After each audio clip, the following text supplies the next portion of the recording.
I have no problem. Jails are meant for human beings. They say a society gets the leadership it deserves. If you have a corrupt, crooked and rotten society like we have in Kenya, then of course they will get that kind of a leadership. I think the president should dissolve parliament.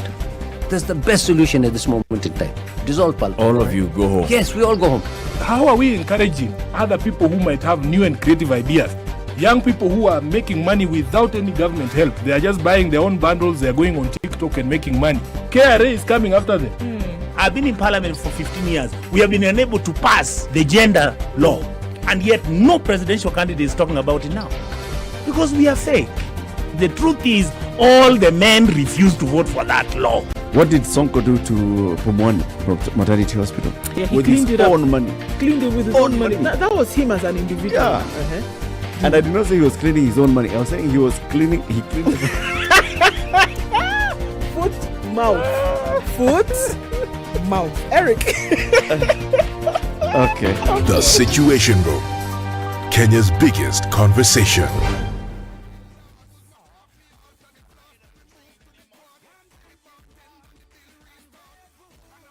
Good morning, and what does Tuesday have in store? Well, from the look of it, trauma has not begun on the roads just yet. Likely to pick up in a short while. We're looking at Uhuru Highway clear and free. If you're coming from Mombasa Road, you should not have a problem getting into the CBD. Jogger Road is absolutely blocked in some parts, but then you're going to get to from some free-flowing traffic and then out towards Landis, where it's looking pretty good, until you get to the roundabout at Kamkunji. All right, coming off the Thika Superhighway, that is also building up just a little bit here and there, going towards the Utali Drift, and then out towards the Pangani Underpass. Coming out of Westlands, for once in a very long time, not much traffic a few minutes after 6 o'clock. This is probably signs of good things to come. We'll have to wait and see. Coming off Mombasa Road, also looking pretty good, guys, at least for now. Shall we keep it at that at least for a short while? SpiceFM KE on Twitter. That's how you can get in touch with us this morning. Text on 40127. Let's keep things moving this Tuesday.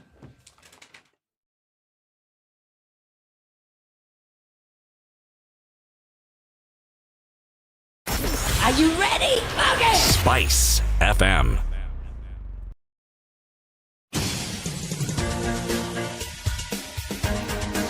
This is the Situation Room, the home of hard-hitting political commentary and penetrating insights about the state of the nation. This is a talk radio experience like no other. The Situation Room, a place for hard truths, debates, and elevated conversations. The Situation Room, witty, political, engaging, deep, controversial. In the room, we have C.T. Muga, researcher, academic, seasoned political observer, a fountain of wisdom in these politically uncertain times. Ndu Okoh, Nigerian by birth, Kenyan by choice, communications expert, Pan-Africanist, a truth seeker and believer in people power, and Eric Latiff, agent provocateur, the man in the chair, seasoned journalist, news hound, a man who believes in punching up, not down.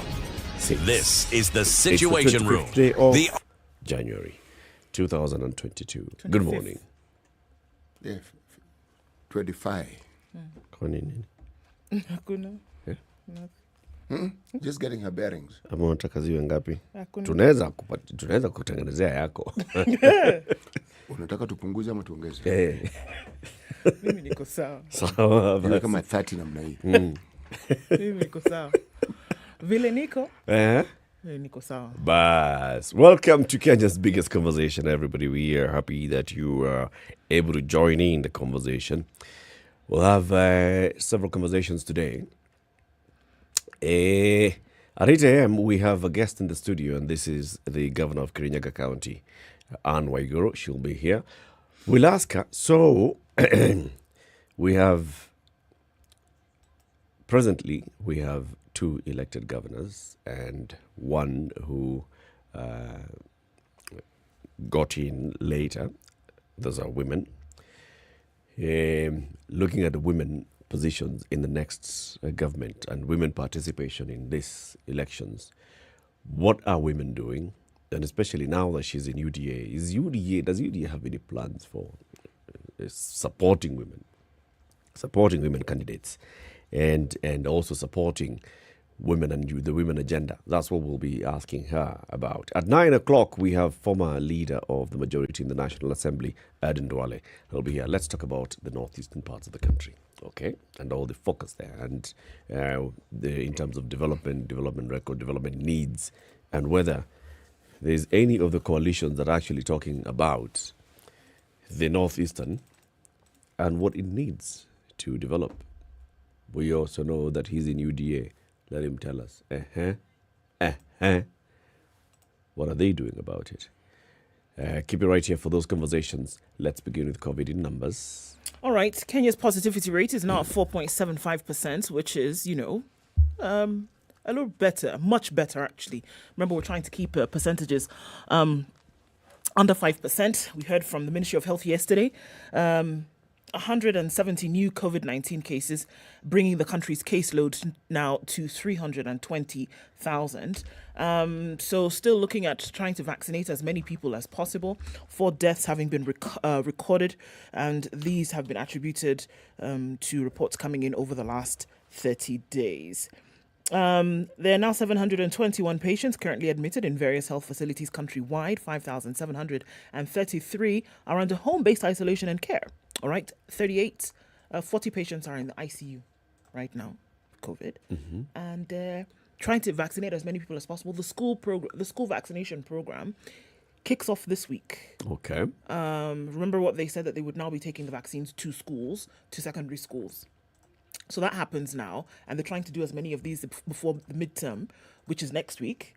And then they will continue when learners come back to school. So it'll be interesting to see how many that they're able then to do after that. Still, about 10 million vaccines available in the country for use, and we're seeing about just under 16% of the total population having been vaccinated. The world saw 3 million new cases of COVID in 24 hours. The world numbers now at 354,904,859. The US is coming very close to 1 million deaths, just over 100,000. 100,000 more deaths realized in the US would mean that the US would now have reached 1 million deaths from COVID-19 over the last 2 years. Big numbers that we're looking at here. That's about the size of it for now. How's it looking in Europe? All right, so we're still looking at countries of France, the UK, Italy, Spain, Germany, and then in the eastern part of Europe, Russia, and then, of course, Asian countries, Turkey, Iran, and then going into further on into Asia, India, of course. But high numbers coming out of France and the UK. We are looking at the lockdowns continually. And then here we hear from the members of the public asking the government to shut down schools. Children don't need to be in school right now with this high spread, and understanding that there's a bitter winter currently going on, recording temperatures of 2 degrees as the high, going as far as minus 12, minus 13 degrees, giving it very easy access for the spread of COVID, especially this fast transmitting Omicron variant. So this is what we're looking at, high numbers going on there. 15 million cases in the UK, for example, 16 million in France, 10 million in Italy, and 9 million in Spain. Excuse me. So we're still looking at those numbers. If we're looking at critical cases of COVID-19 around the globe, just under 100,000, that's 95,000 critical cases of COVID currently. So that's what it looks like. Okay. Let's take this quick break then. It's 6:15. We are live streaming the show on SpiceFM, Facebook, and YouTube. If you're online, say hello. Also, you can say hello to the people. And we'll be seeing this show here to the weather forecast for Nairobi, for the country, as well as the world. This is the Situation Room, the only way to start your day. Spice up your life. This nation has never healed genuinely from the 2008 violence. We've never had a healing process. We swept it under the rug. Let me tell you, the handshake was the most disastrous political event in the history of country, after the coup attempt of 1982. There's no Kikuyu pothole, Luo lack of water, or Kamba, lack of traffic. Yeah. There is no Luya lack of drugs in the hospitals. Or Jaluo one. All our issues are the same issues. If you are in a room and just about everybody in that room has a court case or another, what impression does that give you? What are you saying? Why haven't you done it in the last 20 years? But they're telling us, like August, some miracle is going to happen. My friend, I want to tell Kenyans you'll be in for a rude shock. The Situation Room, Kenya's biggest conversation. Partly cloudy conditions in Nairobi, sun yet to be up, highs of 26 and lows of 16 The weather today. with It's clear at 14 in SpiceFM. Nakuru, highs of 27 and lows of 12. 11 will be the low in a mostly clear Nyeri, going to highs of 27. Eldoret clear for now at 12, highs of 25 and lows of 11. We're looking at partly cloudy conditions in Mombasa at 26, highs of 32 today, back down to lows of 25. 26 will be the low in Malindi, where it's partly cloudy currently at 27. It'll go to highs of 31. Clear conditions in Kisumu at 19, highs of 29 and lows of 18, while in Kakamega it's clear at 17. We'll see highs of 30 and lows of 15. Kampala is clear at 19, highs of 29 and lows of 17. Mostly cloudy conditions in a very warm Darussalam this morning at 27, going to highs of 31. Still very hazy in Lagos at 24. Sunny at out though, highs of 35 will get quite hot. Today, lows of 22. Partly cloudy conditions at 15 in Johannesburg, highs of 27 and lows of 14. It's raining this morning in Kinshasa, 22. That'll be today's low, it'll go to highs of 31. Looking out into Beijing, it's mostly cloudy at 3 degrees, highs of 6 and lows of 5, minus 5 rather, going into early afternoon. It's minus 1 and 4 in Paris, highs of 3 back down to lows of minus 1. London is 2 degrees and cloudy. We'll see highs of just 5 and lows of 2. And rounding things out in the Big Apple, New York is cloudy at 2 still. Monday night, that'll be today's high. Going down to lows.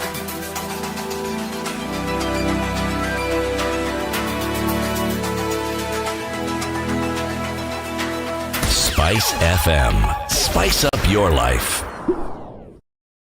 Mature, intelligent talk every morning. Spice up yourself.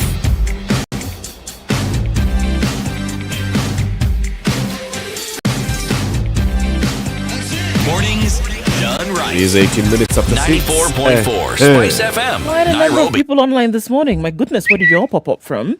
Engineer JNO. We see you. Good morning. Listening in from Homer Bay and says good morning to all of you. Some parts in Canada did up to minus 50 at some point this January. COVID is doing its thing here. Exactly. The weather doesn't help. Minus and I think 50. The minus 50 we're talking about is Fahrenheit here, not centigrade. All right. That is what in centigrade. So that is about it's 13, 14. Yeah. Yes, it's still bitterly cold. Yummy. Ibrahim Katiana says good morning. Demikan Busolo says good morning. Sirisia Bungoma County is present.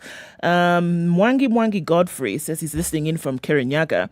Kaptinge. Ooh, I like that name. Kaptinge. Ruth is tuned in this morning from Nyeri. Hi, Wangwana. Are you live? Oh, sorry. Yes, I am live. I am live. That's MCR. James Muli Kamanzi is tuned in from Nyali, Mombasa. I am fine, thank you, James. Thank you for asking. Robert Bogo is tuned in from Mombasa this morning as well. Quite a number of people online this morning. I can see you. Chris Paul says, good morning from Sierra Leone. Good morning. Charles Luangwa Ogato, tuned in from Nyamira County. And Colin Kiptai Kipsat says, good morning. I can't listen to Natembeya Waiguru. Or you can't wait to listen. Listen to Natembeya on Thursday. Yeah. Not today. Waiguru and Natembeya Duane. ameenda kidogo. Atarudi. Yeah. Right. Stanley Gashestan says good morning, tuned in from Juja. And he says, Nigeria, Guinea, the big guns are out of the AFCON. I know. Nigeria is out? Indeed. We lost to Tunisia. 1-0. Nigeria. There was a heartbreaking moment. The Nigeria that was going to win. Did you not notice my countenance yesterday? Nigeria lost to Tunisia. How many times do you need to say it for it to become true? Wow. He's talking to himself. Yeah, it's okay. Let him continue. Moving on. So who's gone to the quarterfinals? Well, let's see. Komoro is still in. And they actually That thing you mentioned, which country is it again? Okay, you would say Comoros. Okay, now what did you call it? Comoro. The islands. Miritini is where Farouk Martins is tuned in from, and Musa Fines is tuned in from Lusaka in Zambia. Godfrey Mochama tuning from Kisumu, Kibos. Good morning, guys. Great to have you in the studio this morning with us. Good morning, everybody. Karibuni sana city. Yes. Ziko moho proverb. La proverb. Okay. Feeling Frenchy this morning, aren't you? Yes. Okay. No, if Nigeria can't win. Stop it. I'll find you, So you go to Tunisia and start speaking French. Actually, if we and you know the goal of these Tunisian boys, eh? Now they're even dancing to a Nigerian song in the locker room. Ah, nice. If the song is nice, it's nice. Indeed. Yeah. If it comes from Nigeria and it's nice, it's nice. Yeah. Yes. What do you want them to do? I don't know why Eric is really so up and high. He's trying to stick it to me. He's trying to stick it to me. Kenya didn't even qualify. Please don't let me not even qualify. Forget that he's losing a match. Qualify. How is that relevant? What? Kenya did not want to qualify. I mean, you knew. I mean, why go there and beat Nigeria and then get beaten by Tunisia? Okay. If you want to go with that narrative. Right. Yes. Proverb. Jino la pembe si dawa ya pengo. Jino. Tooth. Yes. La pembe. Ivory. Si dawa ya pengo. I don't know what pengo is. Tooth missing? Missing tooth. Gap. Pengo. Gap. All right. A toothless person. How do you describe that? There's an English word for it. For a toothless person? Mm. I don't know. So you're called mapengo. The people refer to you Kibogoyo. Kibogoyo mapengo, meaning you don't have teeth. Okay. Edentulous. Edentulous. Yes. All right. Toothless. Actually. When you're toothless, you are? Edentulous. Yes, edentulous. Yes, that's how you're described. All yes. right. Okay. The dent, of course, is tooth. Okay. Latin word for missing. See, missing tooth. Denture. Denture. Denture. People who don't have Dentist. teeth wear dentures. Dentist. So, edentulous. Edentulous. That is somebody who doesn't have teeth. Doesn't have tooths. So you are doing the proverb. It's for your sake. So edentulous. No, just throwing in the words that you understand, because you're going to be saying toothless. No, just understand. Jino la pembe, sit down, ya pengo. An ivory tooth is no cure for a lost tooth or for a toothlessness. Can't fill a gap with an ivory tooth. Good man. Well done. Edentulous. Edentulous. Let's take a look at the headlines in the papers then, all right? So remember, you can get access to the Standard e-paper by downloading the app from Google Play Store, Apple App Store, and also you can just access our website, www.standardmedia.co.ke.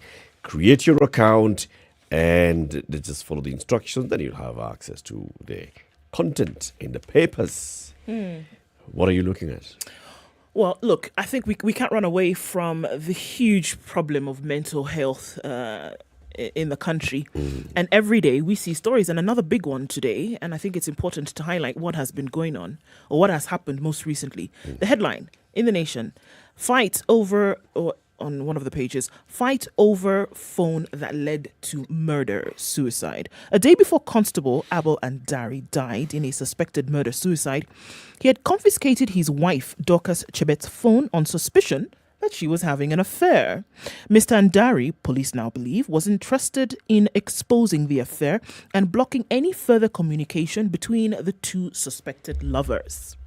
But this move could have been the reason for his death, as Miss Chebet, also a police officer based in Kimini, is believed to have shot him twice at his workplace in Kiungani police station before turning the gun on herself Sunday evening.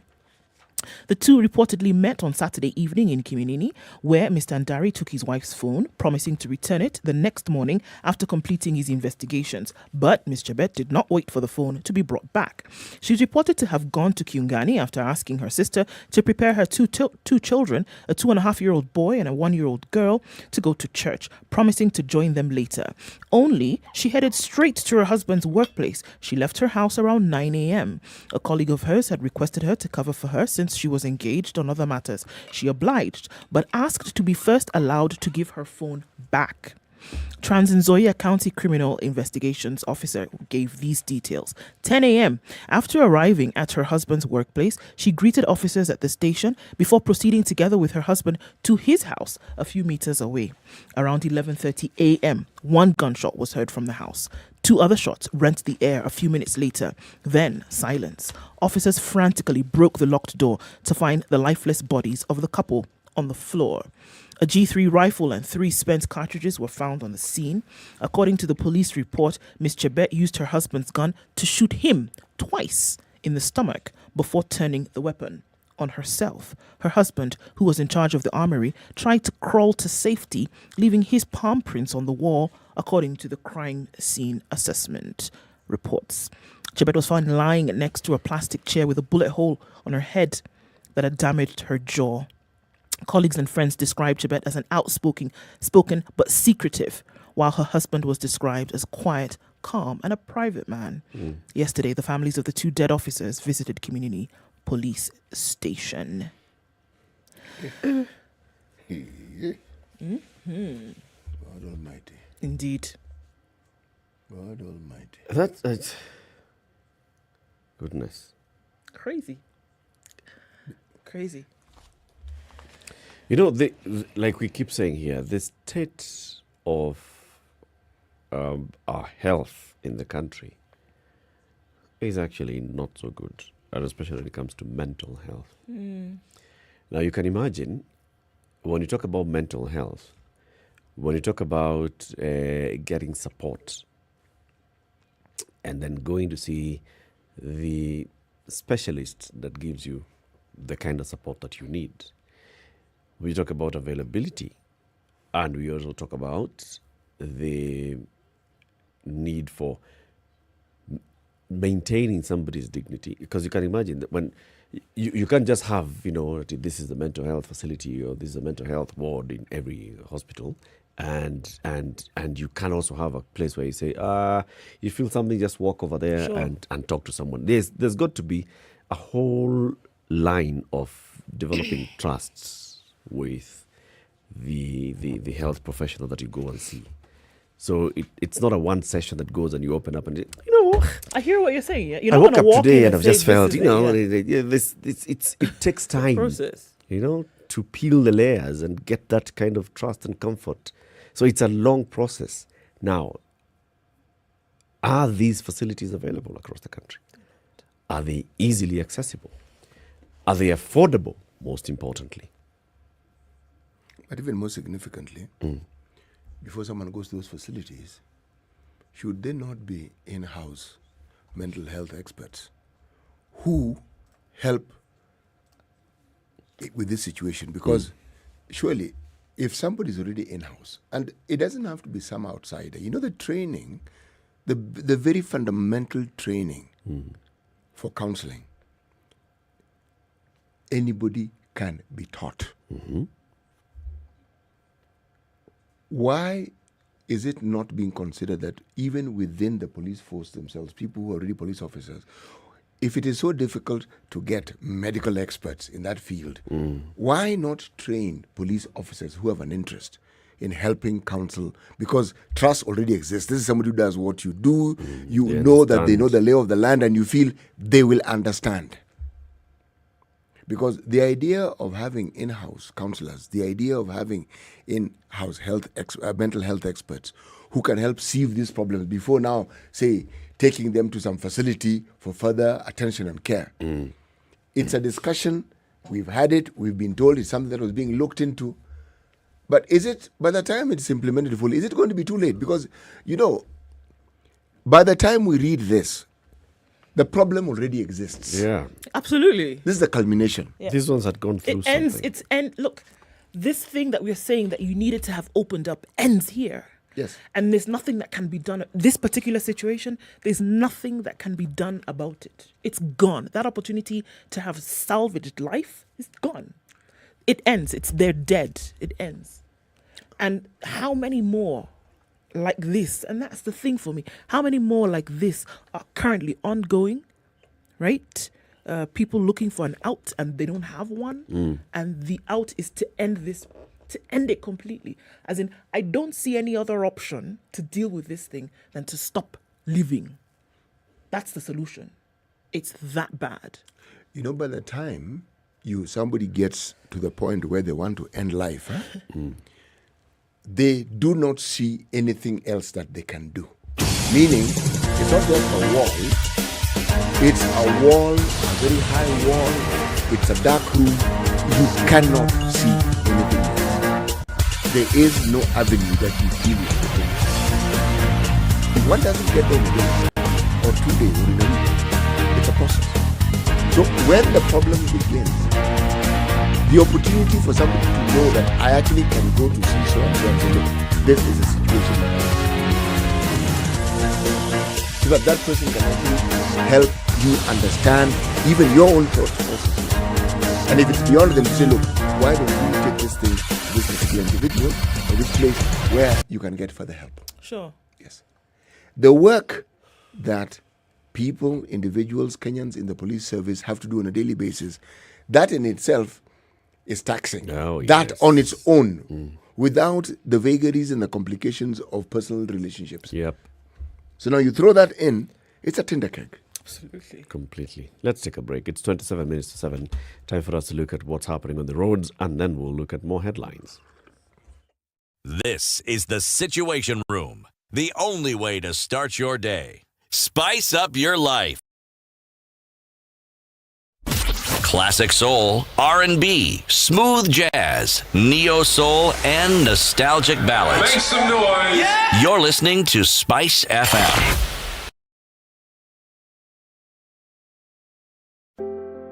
What makes a man? I had an advertising job that was toxic. It was difficult. I'm not saying the people were toxic. I don't think anyone is inherently toxic. Don't ever let someone's perception of you become your reality. How do we navigate through career, family, and life? I was an average kid. I wasn't a poor student. Examining what defines a man. We derive our identity as men based on external factors, on things that people can be able to see. A space for men to open their experiences and more. Starting Thursday, 18th November on the Standard Digital YouTube and Facebook page. Hosted by Eric Latiff.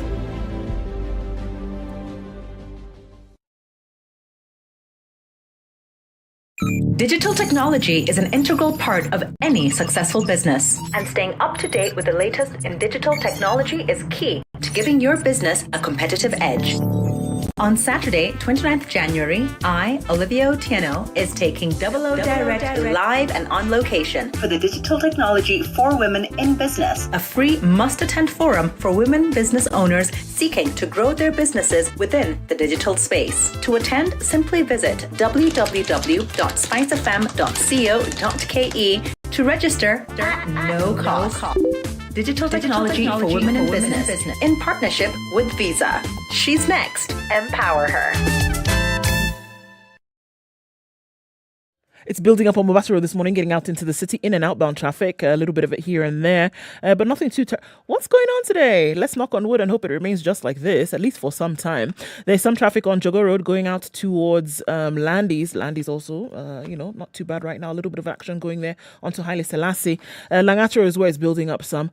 Has that construction completed?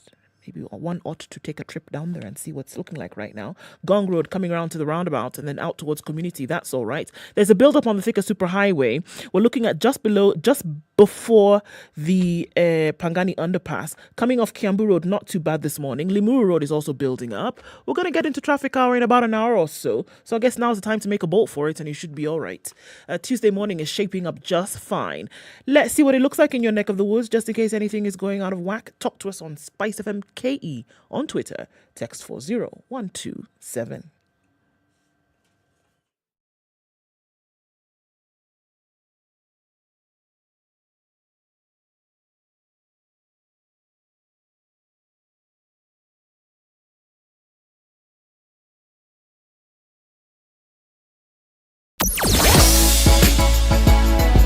Sugar and spice and everything nice.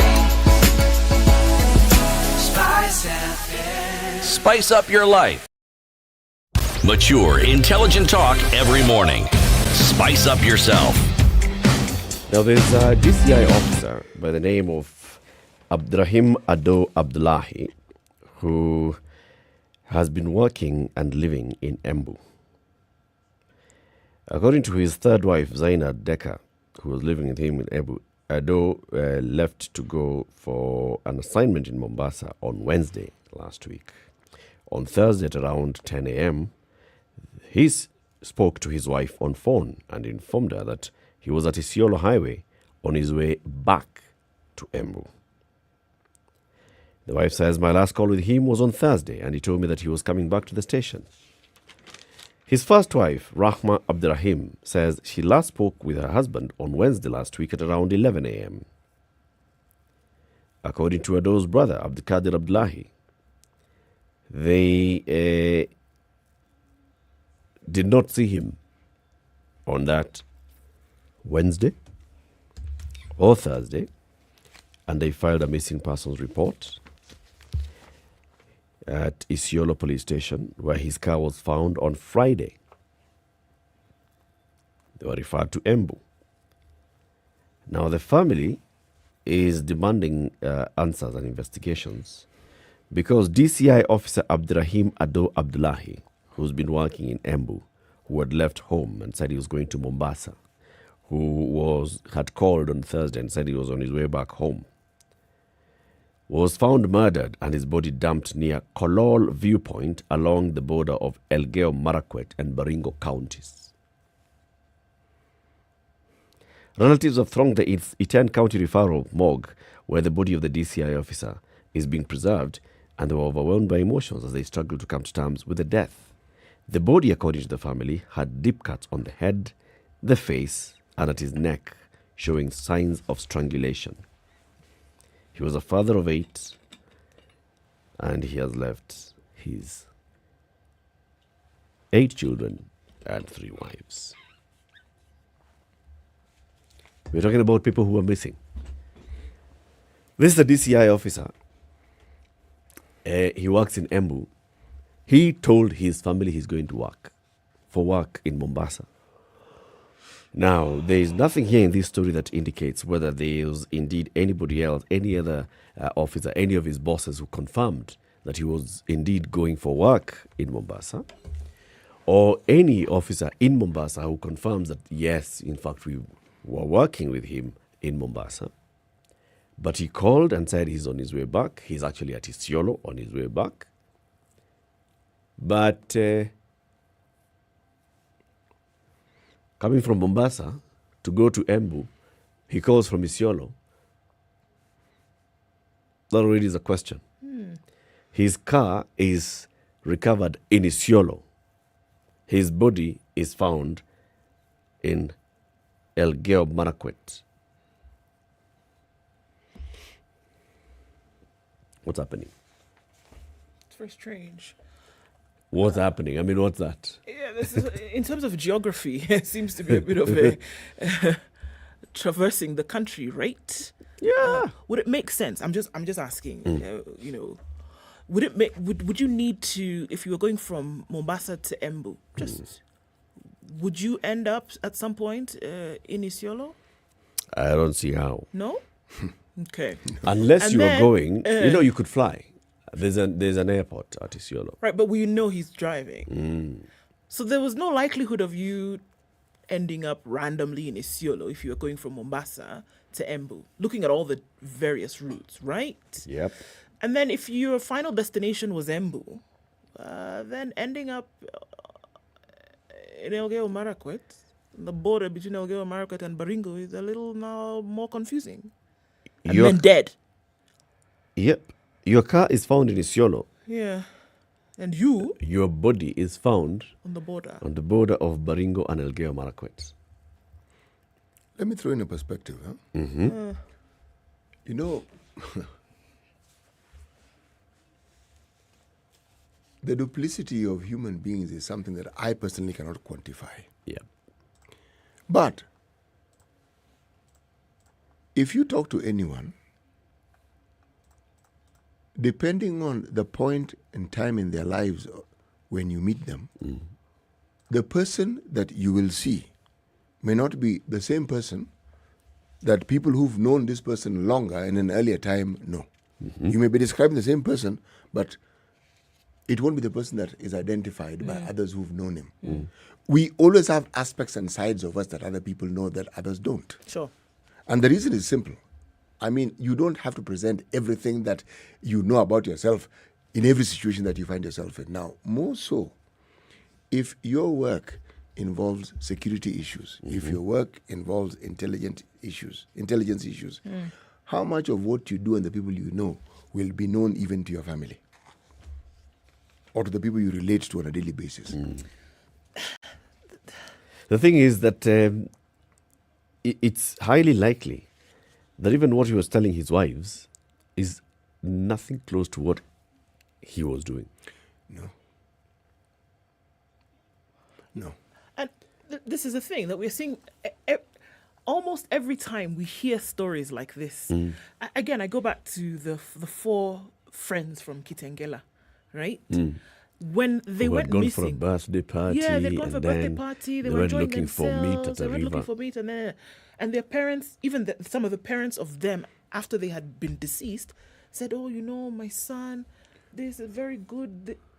Then we came to find out later that some had criminal cases, others they had been known to be part of a gang.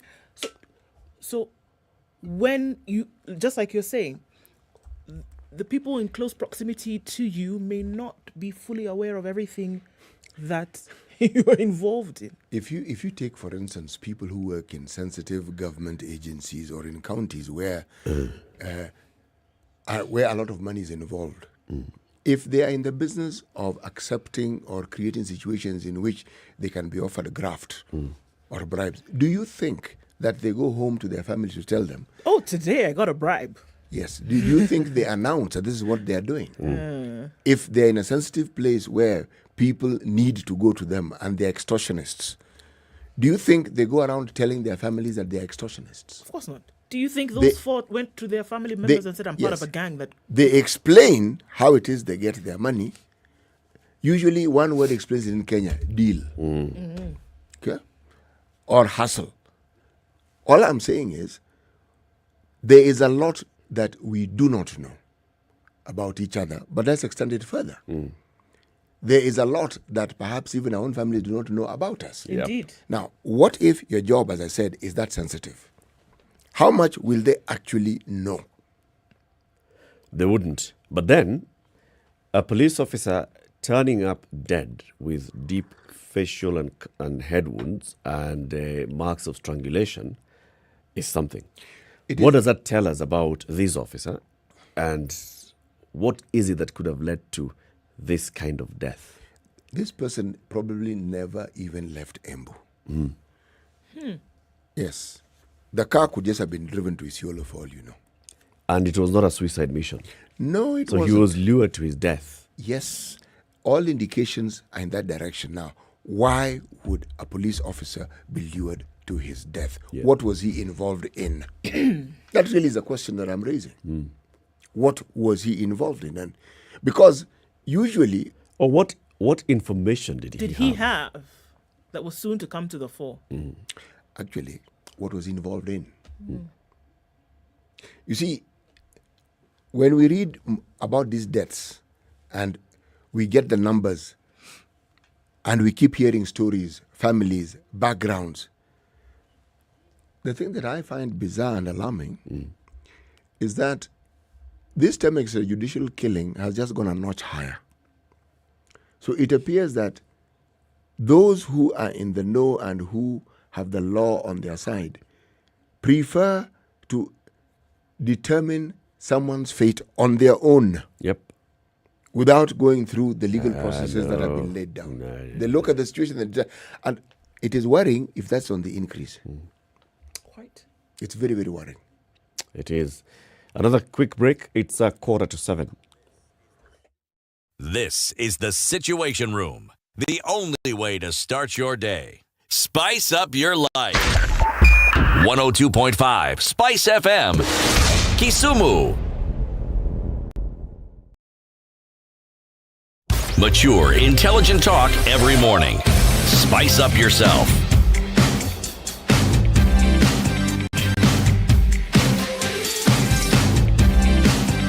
Mornings It is done right. What are you looking at? I'm looking at two things.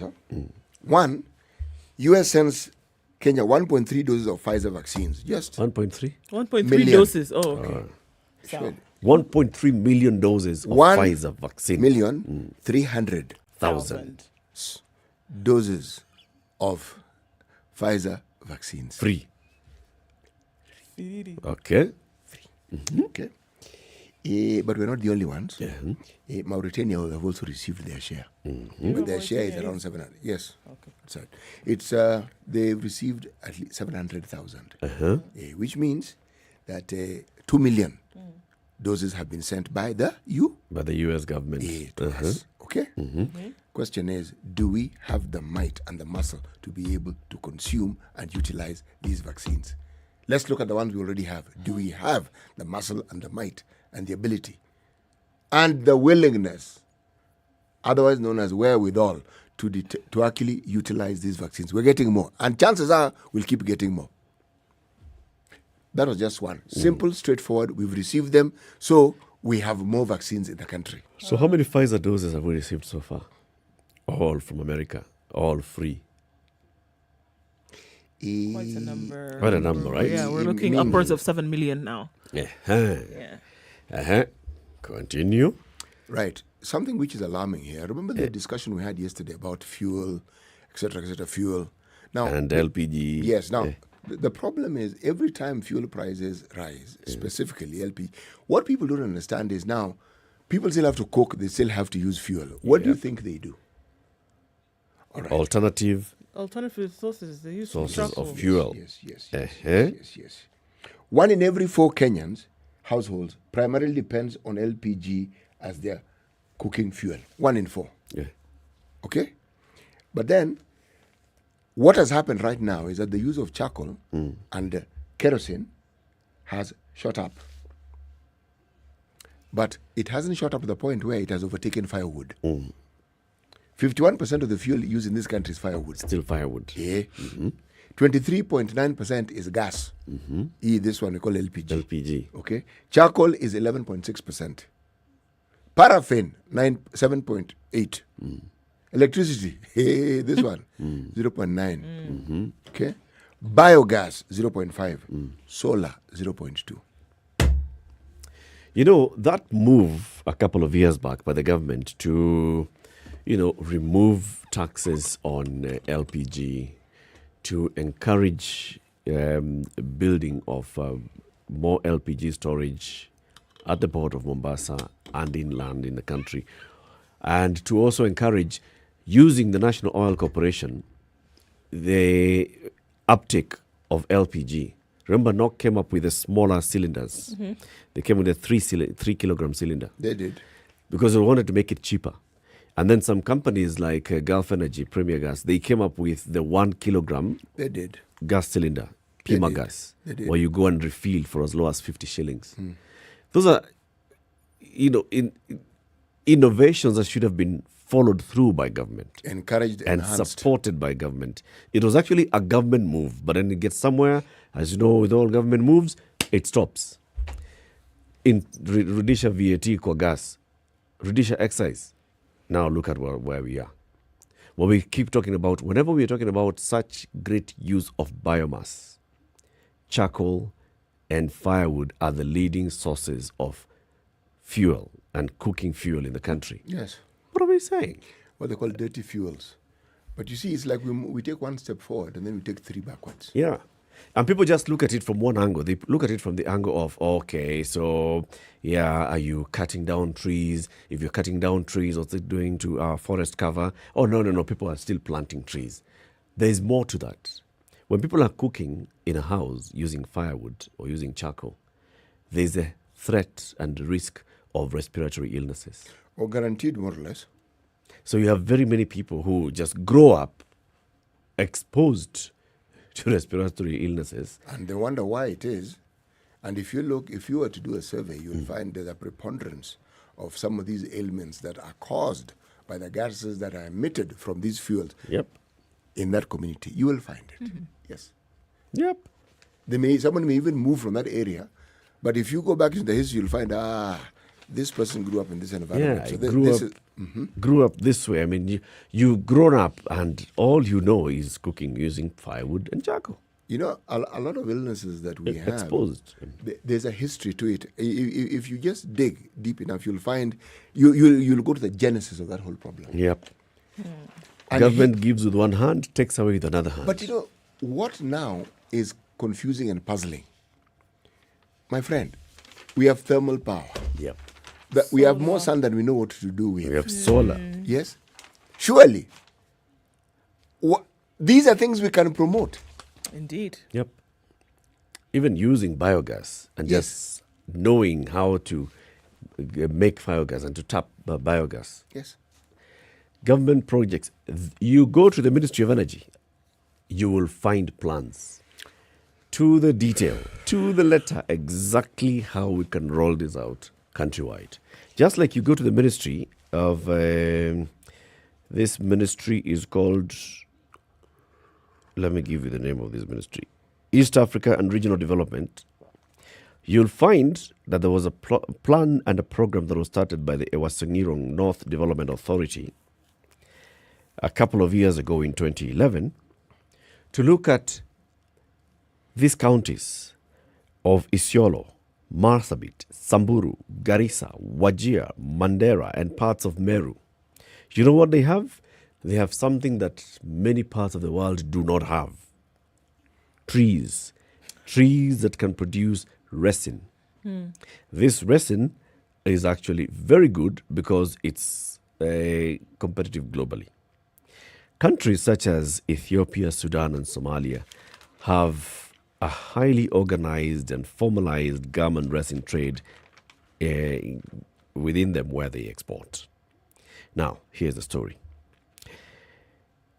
The precious trees in these regions are the source of livelihood for thousands of families that perennially experience devastating droughts. Gum arabic is sourced from the Acacia Senegal variety, while the Camphora, Staculia, and Boswellia varieties produce resins and essential oils.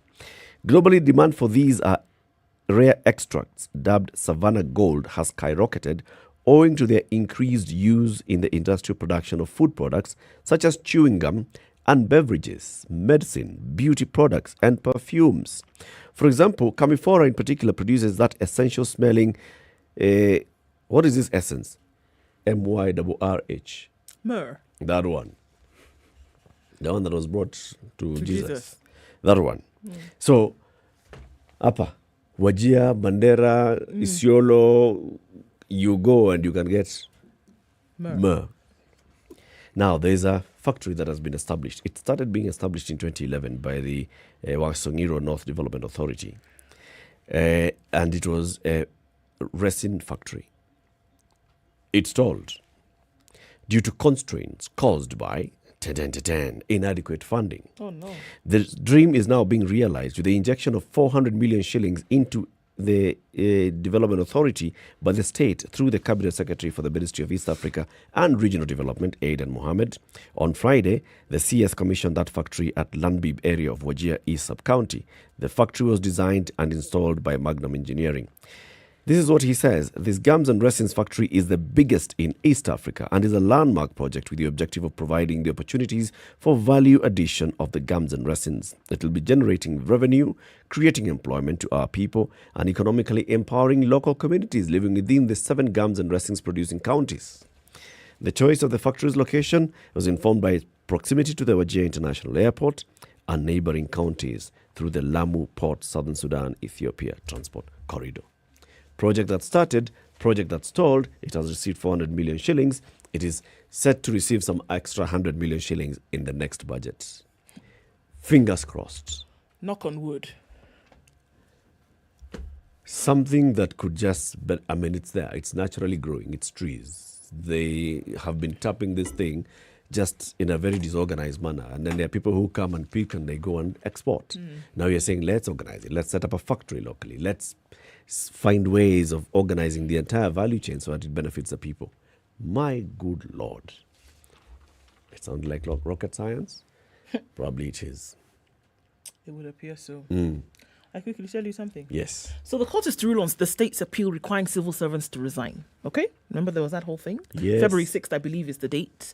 Public servants or civil servants should resign if they want to seek public office. The Court of Appeal in Nakuru will on February 8th, 2022 rule on a petition by state challenging a 27th verdict that allowed public servants seeking elective seats to remain in office until the time for nominations. Yesterday, 3 state institutions and 12 public servants appeared virtually before the Court of Appeal judges Daniel Musinga, Wanjiro Karaja, and Agnes Morgor. The Attorney General, Chief of Staff, and Head of Public Service, Joseph Kinyua, and 12 public servants from Embu and Bomet counties made their submissions in the case. In a letter dated December 1st, 2016, Mr. Kinyua directed public servants interested in vying for elective office to resign on or before February 7th, that's what it is, 6 months before the general election. But on March 29th, 2017, Justice Njage Marete of the Employment and Labor Relations Court barred the IEBC from disqualifying public servants seeking elective seats. Judge Marete suspended the implementation of Kinyua's directive and declared that civil servants can only leave the office to participate in nominations or upon the conclusion of the nomination process. All right. He had ruled, I hereby bar the IEBC, the Attorney General, Public Service Commission, and Chief of Staff and Head of Public Service from disqualifying public servants from any general election for not vacating office 6 months to the election date. So, you want to seek elective office, you had not resigned. Kinyua says, we're not going to allow that. Court says, hold on, let them vie, even if they remain in office. Okay? He added that the requirement for the resignation was unreasonable and unjustifiable in a democratic society. Doesn't matter who you are, you should be able to vie for elective office, whether you serve the state or not. Eric Chariot, a resident of Kip Kellion in Kericho County, in the suit accused the 4 government institutions of contravening the Constitution. Because what? The order still, as we speak, is there. Doesn't matter that the court came in 2017 and said 1, 2, 3. The order is still there. February 7th is when we're waiting for all the CASs, all the CSs resign if you're seeking elective office in August. And when is the Court of Appeal going to give its ruling? 8th. February 8th. February 8th. And just you should have resigned by 7th. Well, there's the 9th. It's 6 months too. So the ruling comes in on 8th. And if, as we speak right now... If they come and say, all right, yes, you're supposed to resign 6 months to the election, so you only have, let me look at this, 12 hours to resign. But according to Kinyua and his folks right now, they're expecting that if you are serious about this, by the 7th, you ought to have resigned. At least give us time. Yes, so that we can do our things. So it'll be interesting to see how that will go. Okay. Keep it right here for more conversations coming up in the next hour. This is the Situation Room, Kenya's biggest conversation. 8 o'clock, we have Governor Anne Waiguru, and 9 o'clock, we have Aidan Duale. Good morning.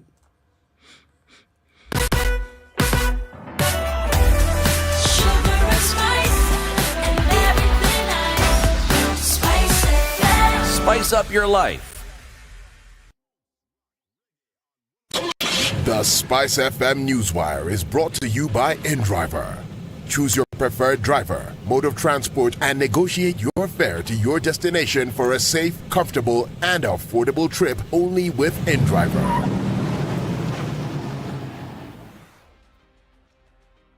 The latest news from around the world. 94.4 Spice FM. Good morning. This is Muthui, Desperation. Old Democratic leader Raila Odinga announces that he wants to partner with Kenyans in a bid to implement unity in the nation ahead of the August polls. Speaking in Murang'a County while meeting Mount Kenya leaders at Thika Green Gardens, Odinga said that amongst all, he plans to introduce upon clinching the country's top seat, unity will be top of his list. He has called on Kenyans to align themselves with his unity call under the Azimio La Umoja movement. The former premier further reiterated that it is possible to better Kenya's economic trajectory, provided there is a change in the mindset of the country's leadership through empowering people. We will work together with you, all you people, and try to make Saturday different. Don't promise an earthquake. Don't even deliver that. Now, former National Assembly Speaker Kenneth Marende has joined the Democratic Action Party, Kenya DAP-K. Speaking after joining the new party, Marende said the decision to join DAP was motivated by ANC leader Musalia Mudavadi's newfound union with Deputy President William Ruto. While comparing the partnership as a suicide bombing, Marende stated that Mudavadi's political allegiance was not representative of Vihiga County or the entire Western Kenya region. As a result of the step that my brother took yesterday, which I'll describe as a false step, and as a matter of fact, to me, it is so reckless that I think my brother Musalia just acted in a manner typical of a suicide bomber. He threw a bomb, but did not realize that that bomb was wired on him. So my brother Musalia has blown himself up. We shall leave him in the past, because indeed we must take this country forward. Deputy President William Ruto has challenged all presidential candidates to renounce violence as the nation heads towards the 2022 general elections in August. Speaking at his current residence while meeting with UDA's parliamentary group, Deputy President singled out his main political rival ODM leader Raila Odinga, stating that he has been dodging requests to make a firm stand despite instances of violence happening under his watch. The DP further assured the party's commitment to avert any violence-related actions for the sake of the nation's unity. We have taken a very firm position against violence, and the party's position to its members, all of them, is that violence must never be part of the equation as the canvas for votes going into this election. We want a firm commitment from all candidates that they will publicly disown violence.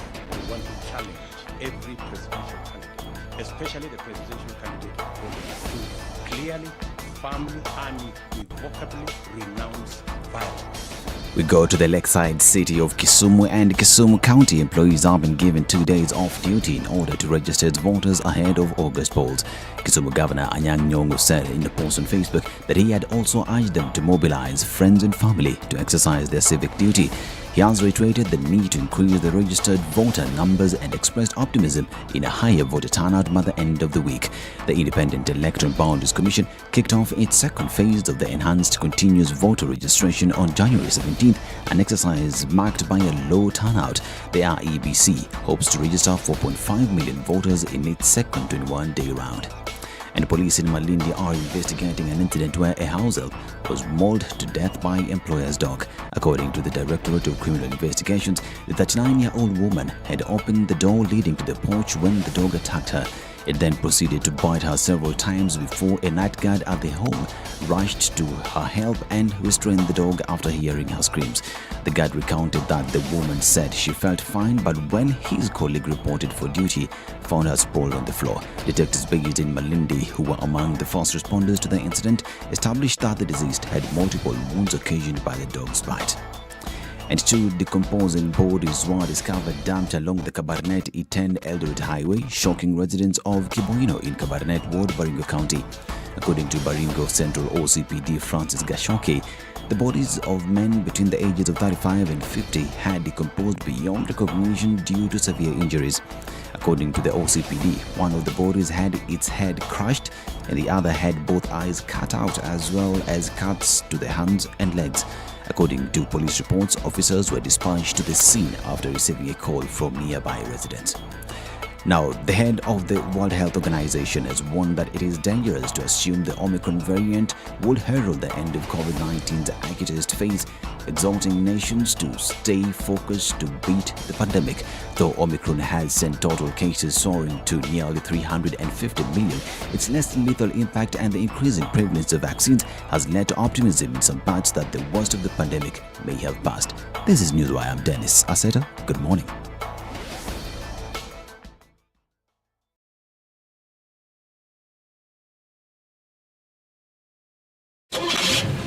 The SpiceFM Newswire is brought to you by InDriver. Download the InDriver app from the App Store or Google Play Store to enjoy a safe, comfortable, and affordable ride around Nairobi.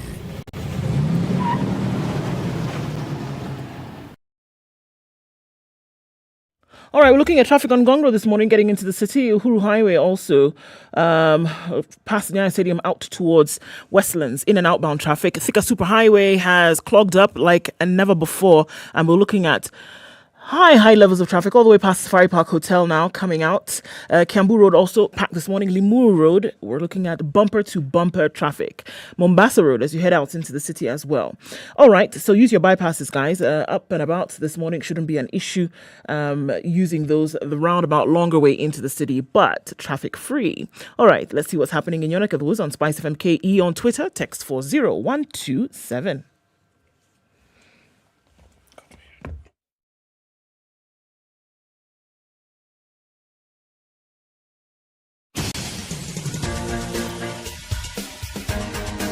This is The Situation Room, the home of hard-hitting political commentary and penetrating insights about the state of the nation. This is a talk radio experience like no other. The Situation Room, a place for hard truths, debates, and elevated conversations. The Situation Room, witty, political, engaging, deep, controversial. In the room, we have C.T. Muga, researcher, academic, seasoned political observer, a fountain of wisdom in these politically uncertain times. Ndu Okoh, Nigerian by birth, Kenyan by choice, communications expert, Pan-Africanist, a truth seeker and believer in people power, and Eric Latiff, agent provocateur, the man in the chair, seasoned journalist, news hound, a man who believes in punching up, not down.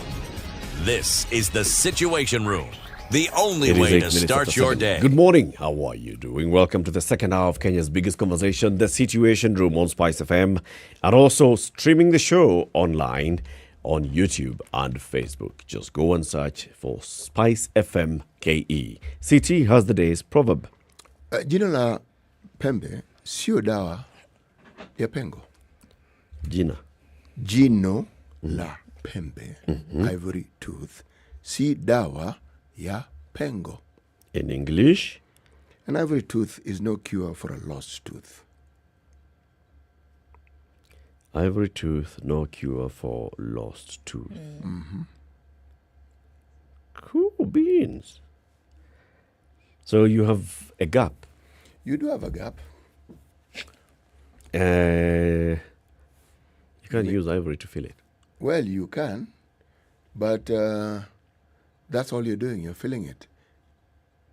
You haven't cured it. No, you haven't cured it.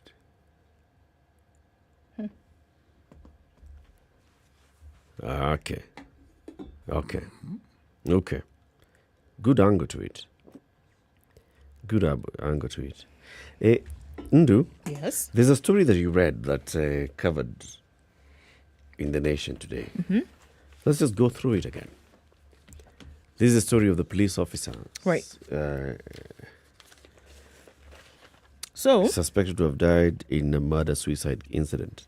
Right. So what the story is that this police officer is said to have killed her husband and then killed herself. So just going over the details of that again, Mr. Ndari, who police believe was interested in exposing an affair between his wife and another partner, of course, and blocking any further communication between them, on the night had taken his wife's phone, right?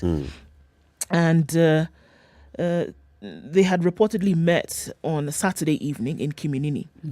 He took his wife's phone, promising to return it the next morning after completing his investigation. So obviously he wanted to find out who this fella was, etc., etc., and then further stop them from talking to one another or doing whatever it is that they were doing. Chebet, who is his wife, did not wait for the phone to be brought back. She said, absolutely not. Wherever this fella is going, I'm going to follow him. So she did that. She's reported to have gone to the Kiungani police station, and she had asked her sister to prepare her two children, 2.5 and 1.5-year-old, so the 2.5 and 1-year-old, to go to church. And she said, look, I'm going to come back, okay? I have some business to take care of. However, she went straight to Kiungani, where her husband had reported for duty at around 9 in the morning. This is when she left.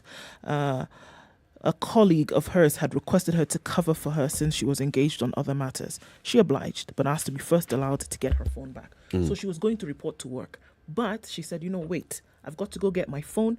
I will be back. Okay.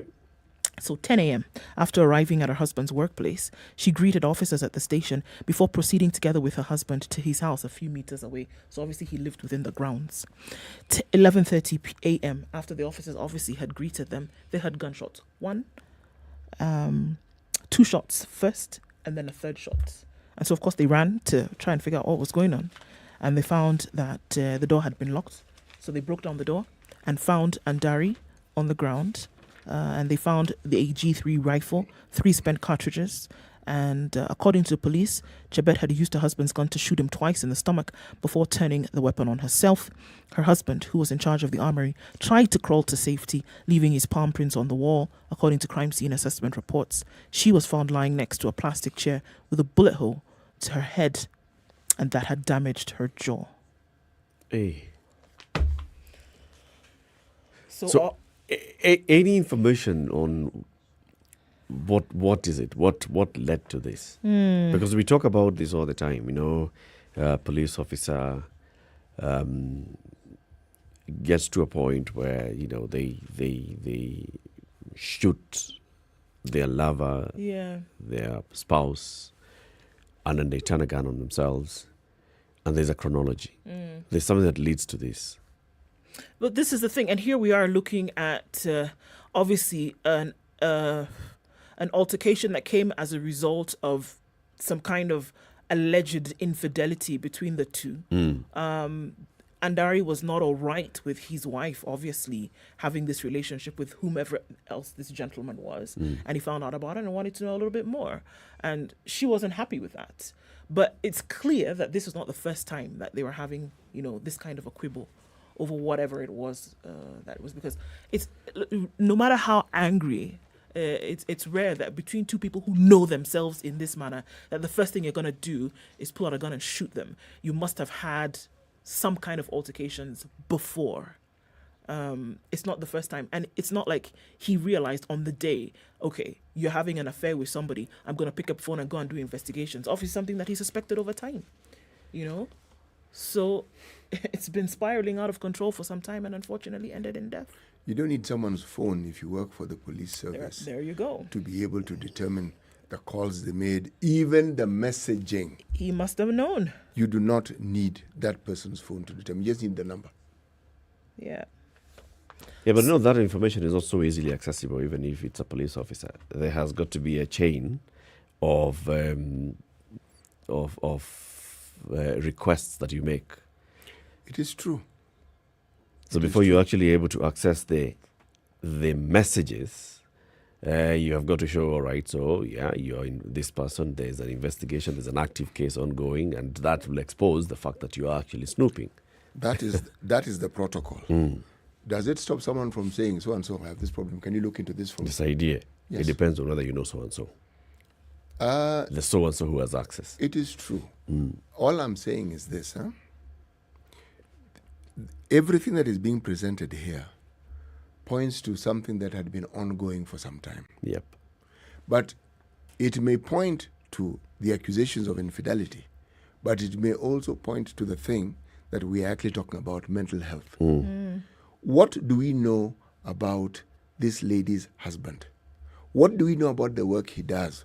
What do we know about the pressures he was under? And her, because she's the one who, in this particular case, is the one who's the alleged shooter. You know why I started with a man? When somebody ends up accusing you, what they do, just at the simplest level, they create anxiety. Okay? I'm starting off with, what is it that led this man to get to the point where he now wanted to to take his wife's phone? Okay? They're both police officers, man. There is so much about this story that we actually do not know. You know, the Star actually gives a chronicle of these things. Families met, the man's family and the lady's family met at the mortuary, and he decided to bury their own in the ancestral home. The man was buried in his home, the lady in her home. So then they were aware, obviously, that there was a strained relationship. They knew too that there was a strained relationship here. Somebody must have known. Yeah. Somebody must have known that there was a problem here. This is interesting. Chebet's brother, Mr. John Chemweno, 60, who hails from Kapsamai location in Elgeyo Marakwet, described the incident as unfortunate. According to him, I'm a retired police officer. During our time, we never witnessed such incidents. I think there is a serious problem in the police force that needs to be addressed immediately so as to put a stop to these frequent cases of killing. He called on young police officers to be open with their bosses and friends whenever they have problems. Shocked locals also called for psychological support for police officers in order to prevent such cases. Speaking at the scene, Mr. Jemima Njuguna asked the National Police Service to provide psychologists for officers who he said experienced rough times in the line of duty. This is the second case after a prison officer killed himself in Lesos. These are our brothers, and as much as they handle guns, they're also humans, and they need support. You see, here's the thing, that every time there's such cases involving police officers, you'll get a response. Just recently, remember, we even had the president himself speaking to the matter. We had the CS for Interior speaking to the matter and saying, you know what, first of all, what we want to start doing is discourage officers having relationships within the force. Discourage that. And then we are rolling out this program that's going to, offer this kind of support, and we shall roll it out. We haven't heard much about it. And clearly there's something that's missing, that this is not something that you roll out, we shall have a 3-year rollout program. This is an emergency because it's happening. It's happening too often in the police service. And it's also becoming very pronounced in the police service because the police have access to arms. They have access to this kind of... It's a tool that they need to do their business. Yes. So every time you hear it, in other cases, you'll hear somebody used a panga on their partner, somebody used a crude weapon on their partner. Police, the crude weapon is a gun. Indeed. The one who was in Kabete the other day, who did the same, and then shot innocent bystanders. Because he had an altercation with his supposed girlfriend. And he was thinking that now the girlfriend is having another affair with somebody else. You know what I was getting at, Eric? What frame of mind must somebody be in where they feel this is somebody they've had a relationship with? Where does the accusation of a relationship come in? An alternate relationship. What is it that brings this about? Okay. When I say there isn't enough information here, we do not know when the problems began and what they began as. This is what is now being reported. Now, the CS may believe that restricting marriages between people who are in the disciplined forces, he may think it is a solution. Fine. They will not get married. But how are you going to determine that they don't have relationships? Because it'll bring about the same results. It's the same result. Yes. If, as much as you can try and control people, you can't really control how people interact. You can't. It doesn't matter what you do. The policy may be that, yes, there will be no relationships. Forget about marriage. No relationships within the police service. You can't control it. You can't. What are you and going even to do? then, does it solve the problem? You can't control it. It's just one way of looking at it. But there's a bigger issue here that, and there's also the ease with which a police officer then just looks at a gun and says, well, I'm just going to take the gun and shoot you. You see, you've actually gotten to the point that I was heading towards. Because by the time someone decides to end someone else's life, remember, this is not part of their training. These people are trained, police officers are trained to protect lives. They are trained to ensure the implementation of law and order. That's what they're trained to do. This business of shooting each other and shooting other people is not something that features prominently in it's not there in their training. So what state of mind, what level of anxiety, what level of frustration must somebody be under so that their mind shifts to the point where they feel, this one, we might as well bring this thing to an end. I'll shoot you. I was being told something very interesting the other day, how a young man who had actually attempted suicide and failed, when asked why it is that they thought of committing suicide, and their response was, it is a permanent solution to a temporary problem. Indeed. Wow.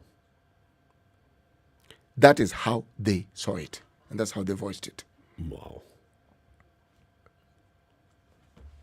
Now,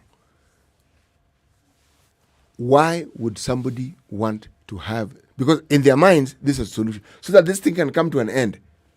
Death is the solution. Well, so then just try and imagine the horrible experience that being alive then they're living represents in. Precisely. Yeah. So that the only other thing that will make this better is if I was dead, and if the other person who causes this misery for me is also dead, or for whom this misery represents is also dead, because then we don't have to deal with it anymore. Now imagine how bad the existence must be. Because it's not, look guys, it sounds like it's easy to do or easy to say, but taking your life is not an easy thing.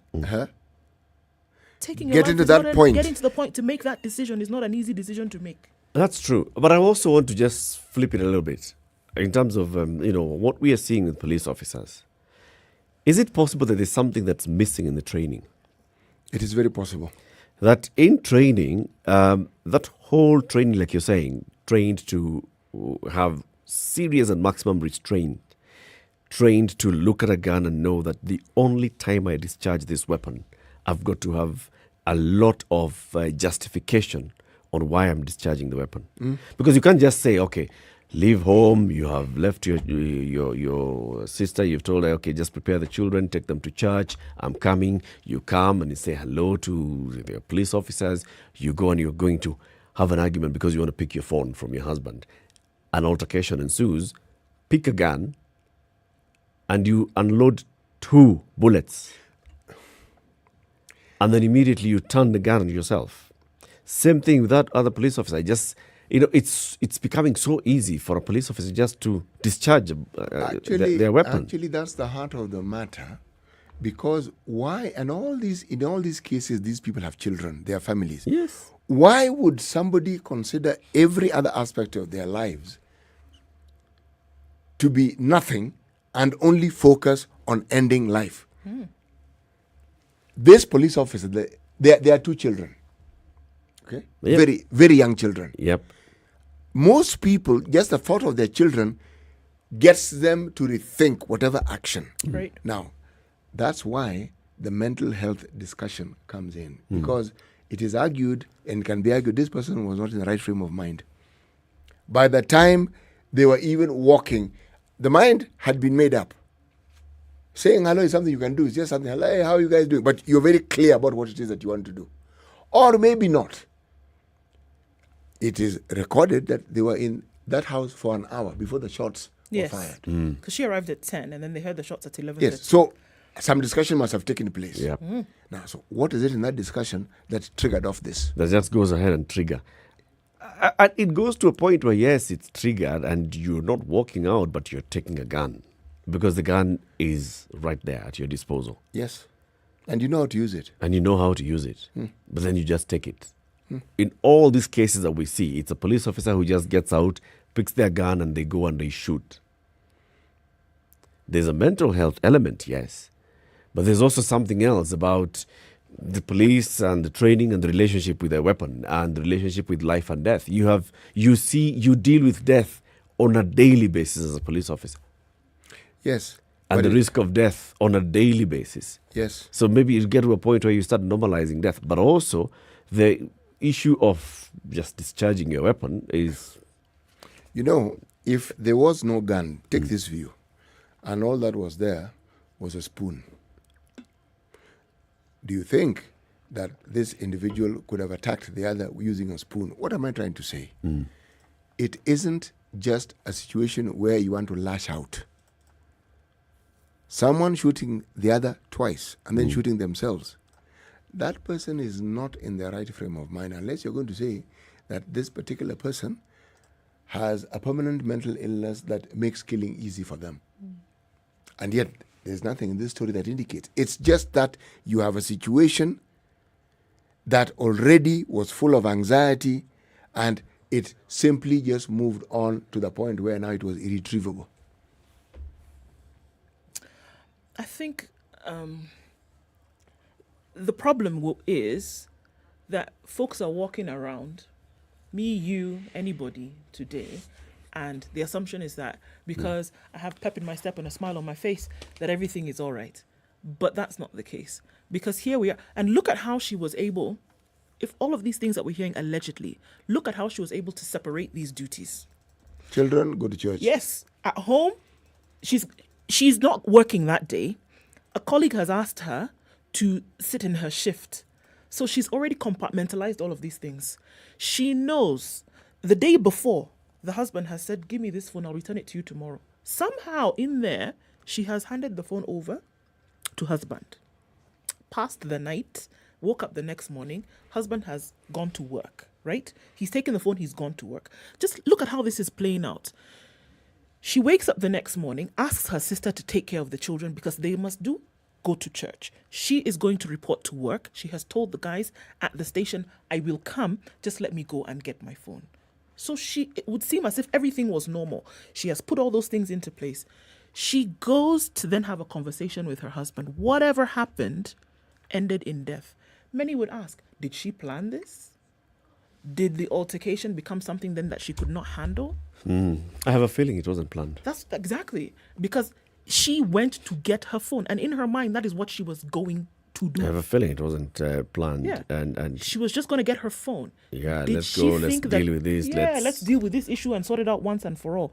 Did she go there thinking, well, I'm going to off this guy because, I can't take this anymore? When such incidences are reported, you see that the person walks in and shoots and, walks in and says, remember the cases in Joro last year, where there's a police officer who's been supporting this woman, has opened for her a pub and a shop, and now he starts thinking that, she's moved on to somebody else. He is working on that day. He wears his uniform on top of other clothes. He leaves his wife and tells the wife, hey, it's okay, I'm coming. The wife asks, but you're not on duty. Yeah, I'm coming. He goes and picks the gun and then goes to this place and shoots and starts firing around and says, you guys know. So you can see this person had thought about this. He got out knowing, I'm going to teach this woman a lesson. And this particular one, it sounds different. It ends up coming to the same point. It's a police officer. There's whatever police officers are going through. There's a kind of support that the police officers need. Are they receiving that kind of social support? And there's the attitude or relationship that police officers now have with their weapons. I keep harping on that point because even when you talk about extrajudicial killings, when you talk about there's crowd control and people are shot, there's people complaining about something and police officers just discharge their weapons. There's a trend here, Eric, about police and gun.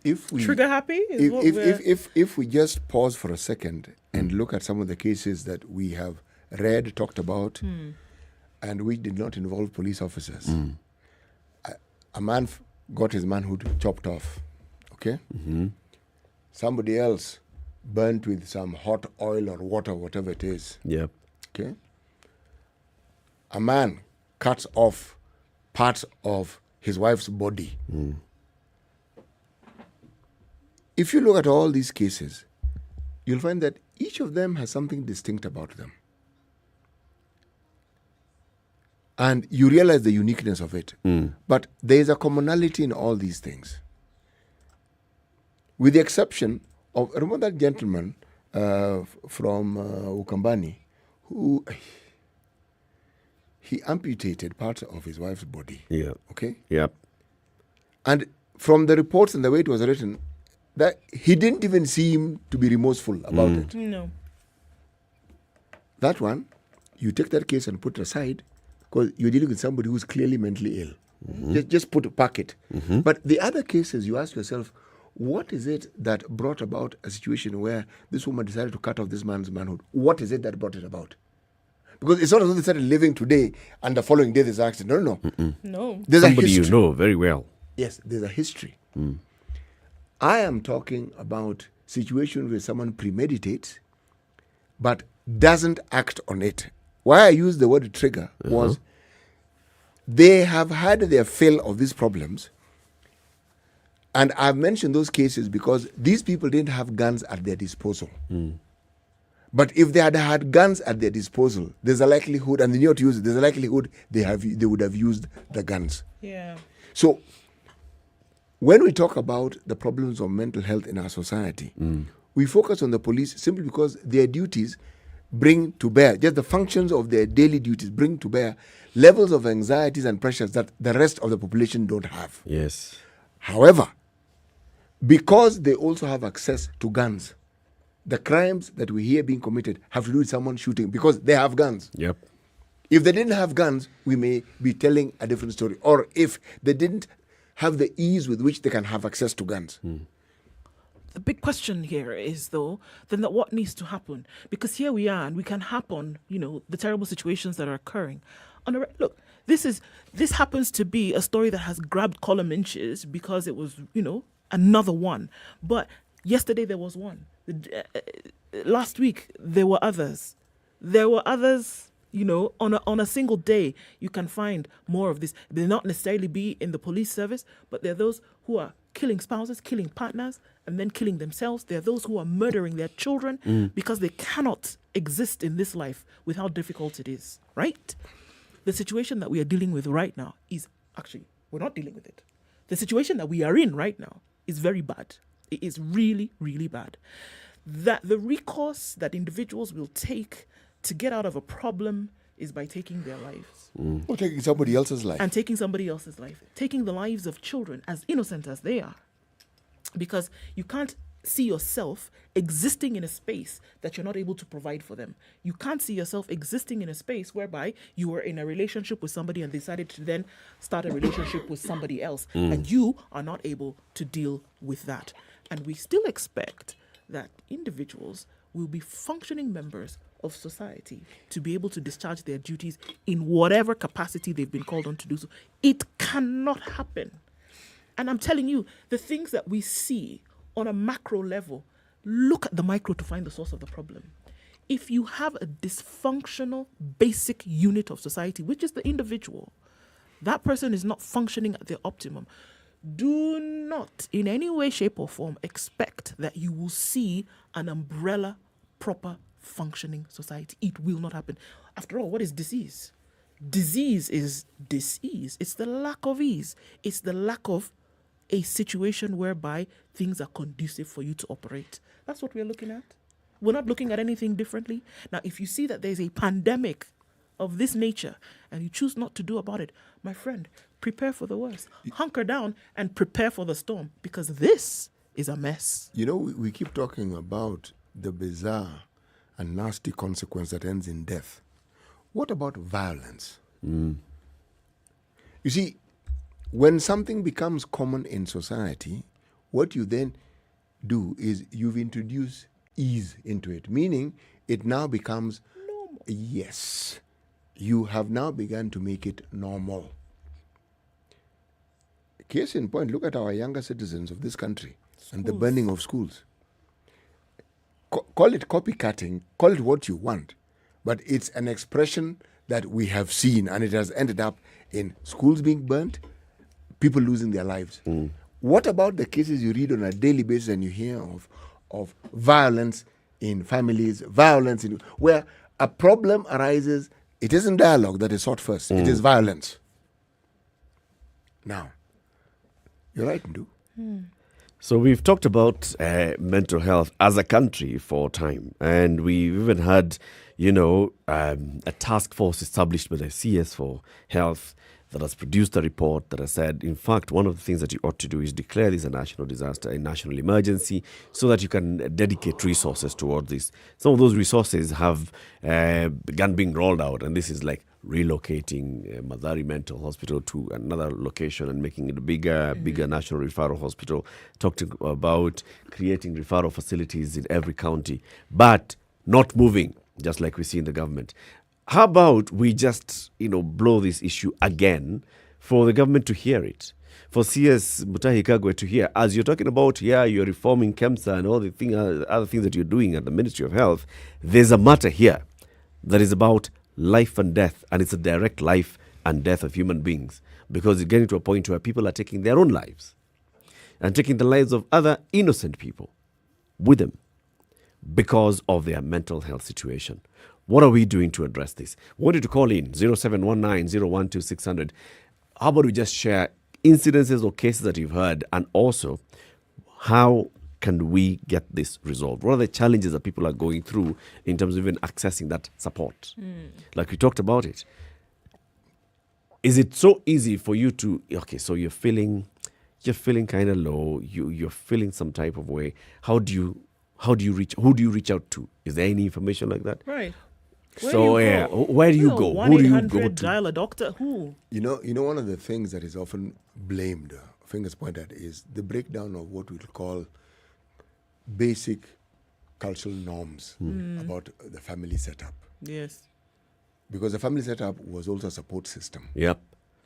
And you knew you could, it was a support system you knew you could rely on. So we ask ourselves, in this modern day and age, what is that setup used for? And the family structure where you have blood ties, is it the only sort of structure that people rely on? And whatever else they have, whether it is their chama, their group, their church, the Bible study group, are these structures that somebody can actually rely on, and somebody is able to go and seek a solution that is personal to them? Are they even primed to support? You see, in the olden days, because it was known that this is where you seek support, because it was known that if you have issues, you go to speak to your uncles. If you have issues, so the uncles grew up knowing that they have an expectation, and they, through power of observation and all, they learned what is expected of them. Today, you're an uncle. Do you know if your nephew or niece came and they started opening up to you? Do you know how to deal? What do you do? Do you say, Sasa? Ati, iburudie hiyo shida tena? Okay. Na ilianza lini? When did it start? Okay. Let's talk about it again. Yeah. Give me time. Part of the reason is because you don't really want to be bothered. That's one. Also because you don't know what to do. This person has come to you, yes, but you don't know what so they've come to you, they're telling you, maybe they're giving you a problem. It could be a problem with their parents, it could be a problem with their sibling, it could be their own problem with what they're going through in life, in school, in college. So they've offloaded it on you. So, but what do you do? Do you know what you're supposed to do with that information? You can't just sit back and start, being the one that gives parents them. So you're not sure whether, if I give advice, am I giving advice from my perspective? Am I giving advice from your perspective? Am I helping you? Do I sound judgmental? I don't even know how to deal with it. I'm thinking about something. I just thought about something. What are we delivering into society? Look, bear with me, but I'm not even saying forget about everybody who's dealing with whatever they're dealing with. Look at the younger people in society that you've talked about right now, those who are at school-going age, and what we saw happening, what we're seeing happening with the burning of schools. How are we adequately dealing with that situation so that we are then not reintroducing already wounded, burdened individuals into society who will still come about and be the ones who are doing these things in the near future? Opportunity presented right there on a silver platter to do something about it. What's being done? The question that Eric asked, you've actually made a good addition. There's this African thing, and I'm calling it an African thing, where you are an older citizen. Yes. You seem to think that when people ask you for a solution, you must have it. No, you don't have to have it. You can actually seek help from other people and say, let me ask somebody else. Asking somebody else is one of the best ways of actually providing a solution. And if that person doesn't have it, it doesn't mean somebody else doesn't have a solution to the problem. Yes. There's a friend of mine who told me something very interesting. That when he got to the age of 30, his father never talked to him about the need to get married. No. The father told his friend, whom his son knew well. And this is the fellow who kept telling him, hey, my friend, hey, do you want to take your children to school with your pension?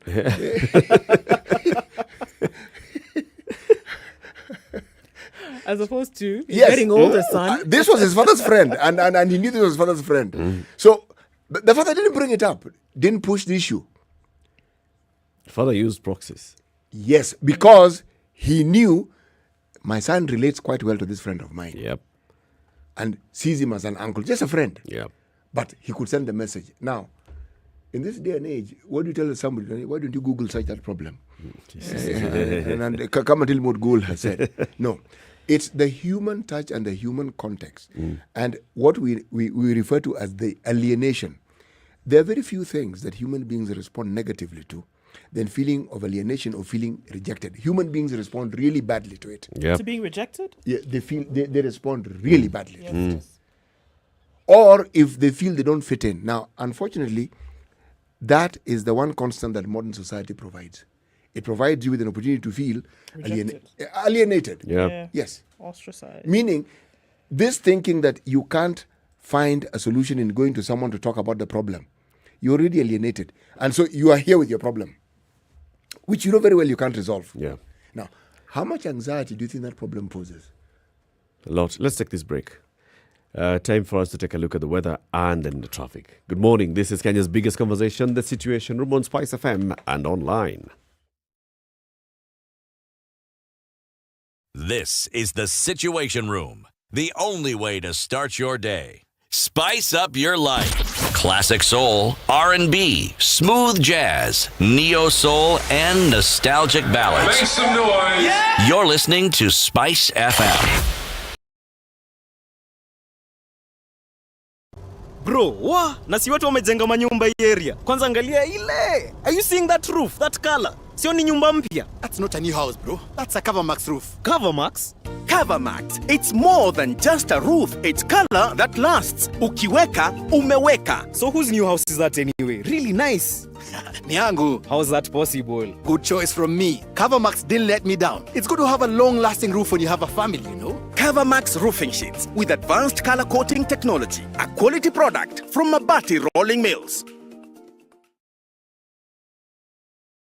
Sunny conditions in Nairobi at 17, highs of 26 and lows of 16. At 14 degrees, it's sunny in Nakuru, highs of 27 and lows of 13. It's sunny at 14 in Nyeri, highs of 27 and lows of 11. We're looking at sunny conditions at 11 in Eldoret, highs of 25 and lows of 11. The sun is out in Mombasa, highs of 32 and lows of 25. It's going to be shining in Malindi as well, highs of 31 and lows of 26. We're looking at sunny conditions in Kisumu, 18 and lows of that, highs of 30. It's sunny in Kakamega at 18, highs of 30 and lows of 15. Out in Kampala, it's mostly cloudy at 19, highs of 29 and lows of 17. Cloudy conditions in Dar es Salaam at 27, we'll see highs of 31. Partly sunny conditions at 16 in Johannesburg, highs of 27 and lows of 14. And it's now clear in Lagos at 25, highs of 35 and lows of 22 today. It's still raining in Kinshasa at 22. That'll be today's low. It'll go to highs of 31.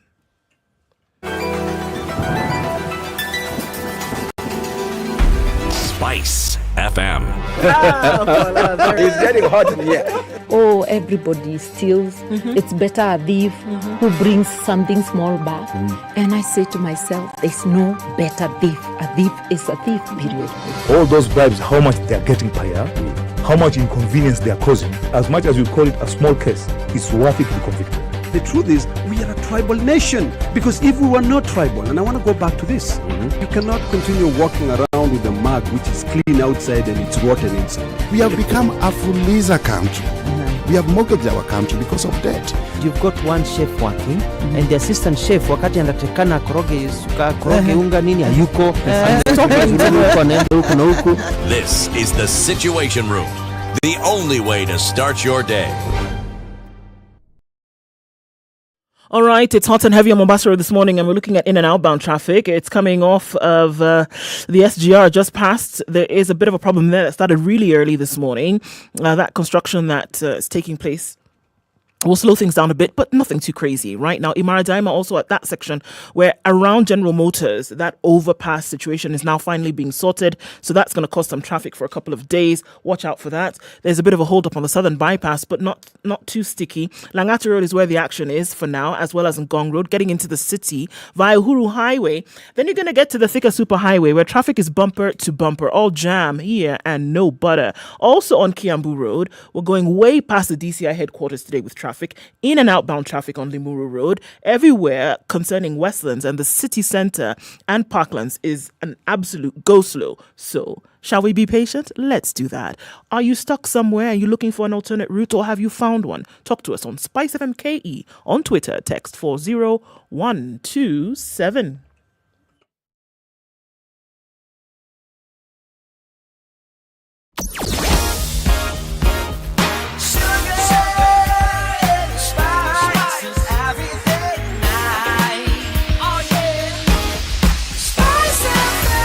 Spice up your life. Mature, intelligent talk every morning. Spice up yourself.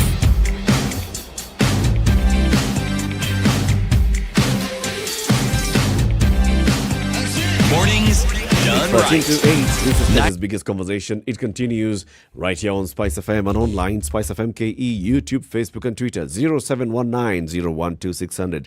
Let's talk about mental health as a country. What is it that, we are facing as a country? How about those experiences? Not necessarily personal experiences, but things that that you're seeing happening, that, for example, you hear somebody did something and somebody was seeking support and they didn't know where to go, or if you know that where someone can seek support, where is it that people can go to? Because we're talking about people actually need support. People actually need to know who to reach out to. But how do you do that? When you're in that low moment, the one thing, like you said, City, that you do not want is rejection. No. You don't want to approach somebody and start opening up and then they just shut you out. Or judge you. Or look at you like, and then, like nowadays, if you look on social media, now the memes that go around is the way you go and open up to somebody and the next thing you see them posting on social media, watu wako na shida. Kumbe Kenya watu wako na shida huko nje. So people are just afraid of reaching out. Those system that you said existed in the traditional African society. Yes. It was there. It was well interwoven. That you knew these kind of things. That's the position of the aunties, and the aunties were expected to play a role. And they knew. And they knew their role. The position of the uncles. The uncles were expected to play that role. And they knew. So that this is a structure. And then the grandparents. And how to escalate an issue. Modern Western society structured it so that your therapist plays all those roles. Everything. Your therapist is your best friend, uncle, auntie.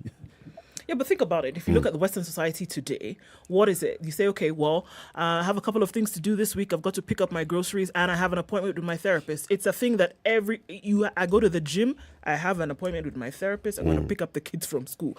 It's a normal thing because either one, it's become fashionable, or two, there's the realization of the need to debunk. And there's a bigger thing. Access. Yeah, and there's access. So now the need to debunk then has created this access because you realize that folks are walking around with a world of burden on their shoulders and it is affecting then the way that they behave. Look at the justice system in some of the Western countries where you see whether it is judge, jury, lawyer who has realized, hold on a minute, this crime that we are seeing is as a result of something very strange going on. So what is one of the first things that they recommend, even after or a complement of sentencing? You must have psychological support paid for by the state. Yep. Because they realize we cannot allow this person go back into society to either repeat or to repeat what they have done or do it even worse. Yep. Because they are suffering, and we realize that. What is offered in Kenya is psychiatric evaluation. Let's check if you're nuts, and then we can see And now then we how see to go through this trial. Yeah. Let's go to the phone lines. Charles in Nairobi, good morning. Good morning. Good morning to you, Charles. I'll say good morning to the gentleman and the lady. Good morning. Good morning, sir. Yeah. There's a term that has been trending, but I think we've been ignoring it. I say the state Taliban. Mm-hmm.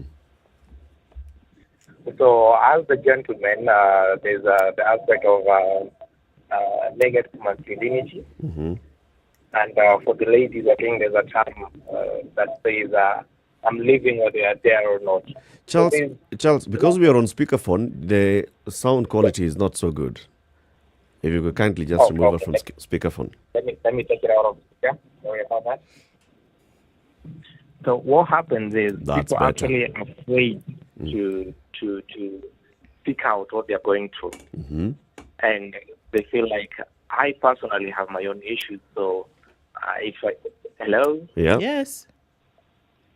If I personally have my own issues and I speak it out, is the person I'm speaking out to wise enough or strong enough or has the mental capacity to sort out my problem and probably keep it confidential? Yeah. It's a pattern that has been repeating over and over, and for the last, I would say, 2 years or so during the pandemic, there has been so many, statistically speaking, there have been so many issues that have been not been resolved, that have been swept under the carpet. So I think we need more people, not just within the armed forces, but even in the normal workplace, who can actually identify and resolve mental issues. It is easy to identify, but resolving it is something that we are not so good at.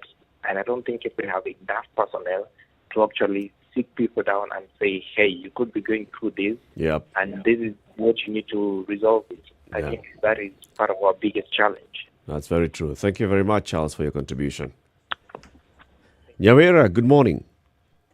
Good morning. How are you? Very well, thanks. Hi, Sweetie. Hi, Ndu. Good morning, Nyawera. Good morning, Nyawera.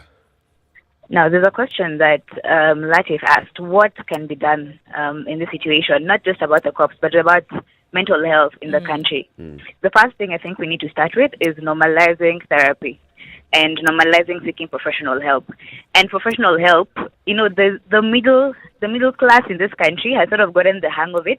And so you notice that more people are open about going to therapy, more people are open about sharing their therapist contacts. Like, the conversation about mental health has become a bit of commonplace in the middle class, so it's easier for them to get help. But for the rest of society, we need to normalize seeking professional help. And professional help is not going to your pastor, not unless your pastor is or your elder or your parents, not unless they are professionally trained to deal with mental illnesses. We will always be in the same space. And in as much as the government is coming up with a task force to deal with mental health, which is a very good thing because it is a space that has been ignored for very long, you see, all these situations that you're having on the ground, they're not waiting for the task force to come with recommendations and for the government to act. We're still seeing cases of people committing suicide. We're still seeing cases of the mental distress we're seeing in the country. So I feel like if we were to normalize the conversation of seeking professional help and destigmatizing it, that you're going to see a psychiatrist or a psychologist or a therapist doesn't mean that you are mentally ill. It doesn't mean that ukona kicha. It just, you see the way you can have a problem with your lungs, you can have a problem with your heart. It's the same way your brain can have a problem. So seeking help for it is not a problem. Okay, and but secondly, Nyawera, we need as we even push, normalization of support. Is it accessible and affordable? That was my second point. We need to make it as affordable as possible. Because let me tell you, at some point in my life, I live with a chronic mental condition, and I will tell you, medical, anything in this country is very, very pricey. Because when I got my diagnosis and I started my treatment, the first month I used to use 14,000 on treatment alone. Wow. And this is coming from my cover. Wow. And you have to do this treatment because now how the treatment plan works is that you take medication or you go on the treatment for as long as the doctor feels that you need to until you stabilize. Then they start the conversation of reducing your dosage. Now, even without medication, the cheapest therapist, at least nowadays, you can tell that therapists are really trying. So you can get a therapist that does, say, 15,000 for the first session and then 1,000 bob. But even this 1,000 bob in itself is not affordable to everyone. Another thing is, with mental illnesses and with anything concerning mental health, it's not a one-off thing. It's not like a stomach infection that you will go and tell the doctor, by the way, natumbo nakupea dawa and it ends there. Like it is something that you need to do for the long haul up until you get to a stable point. And in most cases, you'll get to a stable point, but cases of recurrence are still a possibility. So it needs to be affordable enough for people to be able to access that help. At least I know Kenyatta Hospital has tried that. They usually have the youth center that provides free consultancy for people, I think, between 14 and 23, thereabouts. I am not sure, but I know there's an age gap for which psychiatry and psychology services, consultation, and psychotherapy is free. But you see now for the rest of the public, we cannot even afford to get healthcare for other conditions. Same with mental health. So really need to make it affordable for everyone. Because even those who are on the cover, it's still depleted. But that thing bleeds your cover really, really badly, as it does anything medical in this country. I can so imagine. normalize it, make it affordable. Asante Maybe sana. we can get leeway with that, with those two as a starting point. Thank you. Asante sana, Nyerera. We had Priscilla on the line. The line has dropped. Thank you for calling, Priscilla. Probably we'll have a conversation with you in coming days. Like you're hearing, I mean, this is there's a whole issue of, and I'm glad that even Nyerera has brought it up, confidentiality and trust.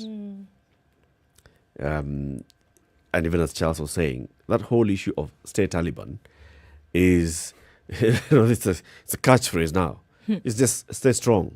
It's, don't show weakness. Do it on your own, even. Don't show weakness. Stay strong. Don't be vulnerable. Don't be a sissy. It's not a good thing. It isn't. Many would argue that in that position whereby you say you're not showing weakness is actually when you are. That you're being strong when you say that things are not all right. Yep. That you've been able to get to that point where you're saying, you know what, damn the consequences. I've said I'm not doing all right because I want to get back to the position of strength. That's the strength. The weakness is remaining in that position. I mean, but I think we can't run away from how difficult it is for folks who are in that position to actually leap out and speak about it because of these things that are holding Usually them back. they can't. Yeah, they can't. actually need help. Yes. They are not able to.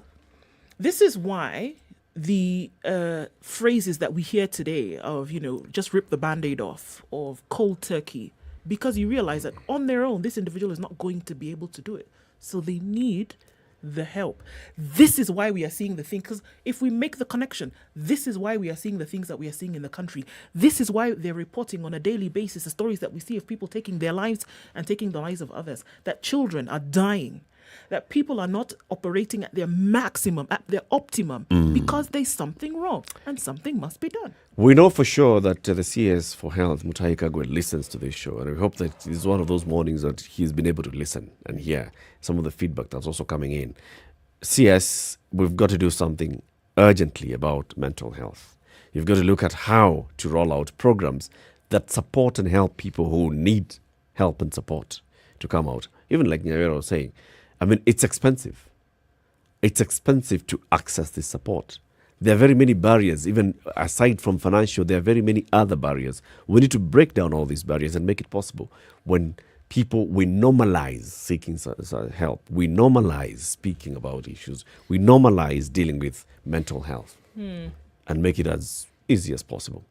Keep it right here for more conversations. Coming up in the next hour, we have the governor of Kirinyaga County, the Honorable Anne Waiguru. We'll be talking about, now that she's in UDA, what are women getting in UDA? Good morning. It's 8 a.m. Sugar and spice and everything I know. SpiceFM. spice up your life. The Spice FM Newswire is brought to you by InDriver. Choose your preferred driver, mode of transport, and negotiate your fare to your destination for a safe, comfortable, and affordable trip only with InDriver. The latest news from around the world. 94.4 Spice FM. This is Newswire with Dennis Aseto. ANC party leader Musalia Mudavadi has maintained that he is still in the run-up to the August 9th general election. In an interview with KTN News, Mudavadi insisted that his partnership with Deputy President William Ruto has not taken away his quest for presidency. At this point in time, let me tell you very clearly, and I said it there, I have taken the endorsement of the ANC delegates very seriously, and I am on the road for the campaign of the position of president. I am gunning, with the expectation. I am gunning for president as ANC. With the expectation. Let me put it clearly. Let me put it clearly. No. Draw their candidates in your favor. No. Have we signed a coalition document? No. Those are the details I'm seeking. No. Just to understand what is the thing. Then why don't you ask directly? Have you signed a coalition document? And the answer is no. What is being bandied in the papers in the social media is fake. He has maintained that the newly formed partnership will continue to champion for economic recovery. My message to the Kenyans is really pegged on a very strong economic agenda. And that is the agenda I intend to sell to the people of Kenyans, because that is what we want to see. But in terms of the agenda, we have been pursuing largely an economic agenda, economic reform, economic restoration agenda. I think Ford Kenya also stands a lot for this agenda. Frankly, the UDA has also been talking more about the need for economic reform. So to some extent, there's commonality in where the baton needs to be pressed. Now, Wiper leader Kalonzo Musyoka is expected to make a major political announcement on his fate days after the Okoh seemingly disintegrated following the merger between Deputy President William Ruto and Okoh co-principal Musalia Mudavadi's ANC. Wiper's Kalonzo Musyoka and KANU's Gideon Moi are the only leaders left in the coalition that also had Cyrus Jirongo and Ford Kenya's Moses Wetangula. Already, KANU leaders have condemned Musalia Mudavadi's move to withdraw from Okoh to start a partnership with Deputy President William Ruto. Speaking at an event, Kalonzo said Mudavadi's departure had opened the door for him. Tukio la jana limeweka njia sawa sawa. I think my other friends were causing traffic jam. Jam imeondoka. Sasa ni Ikulu direct. KANU members have also asked their leader to follow suit and leave the One Kenya Alliance and seek other friends. We unapologetically demand that our party boss be granted the respect he deserves, as respect is paramount and cuts across. Musalia Mudavadi have been working with UDA behind the back of the Okoh Alliance partners. This is an act of cowardice, betrayal, selflessness portrayed by the ANC leaders. On the One Kenya Alliance, this is what Mudavadi had to say. As far as I'm concerned, I would like Kenyans to make a decision of free will, all right? And what the earthquake, in my view, has done was a classic situation where sometimes you have to throw the stone into the pond so that you can see what comes out. I could see some people who are very nervous. They are not ready to make a decision out of their free will. I respect them. We have made our journeys, but it is clear maybe we might not have been exactly in consonance. I can tell you that we have some time ahead of us, but if we are candid, Okoh is not sitting well. Now, the Independent Electoral Boundaries Commission says only 229,843 new voters have been registered in the last 7 days. According to the Commission's chairperson, Wafula Chebukati, this is against a projected weekly target of 1.4 million. In a statement, Chebukati appealed to those who have not registered as voters but are eligible to do so as part of exercising their democratic rights. He further called on leaders and all Kenyans of goodwill to assist and support the Commission's efforts towards mobilizing eligible voters to register.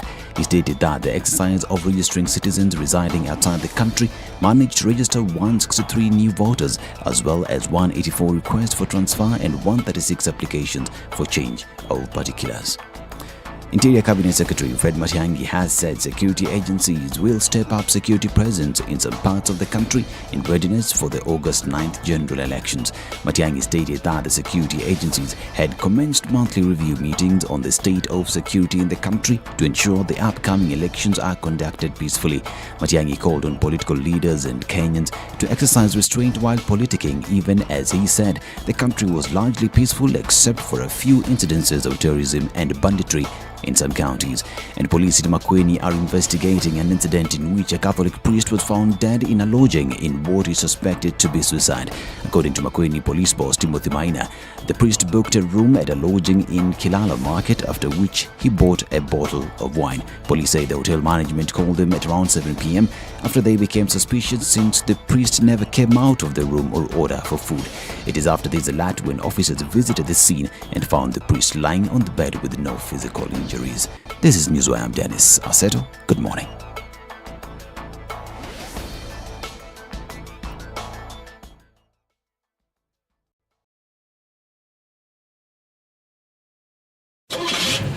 The SpiceFM Newswire is brought to you by InDriver. Download the InDriver app from the App Store or Google Play Store to enjoy a safe, comfortable, and affordable ride around Nairobi.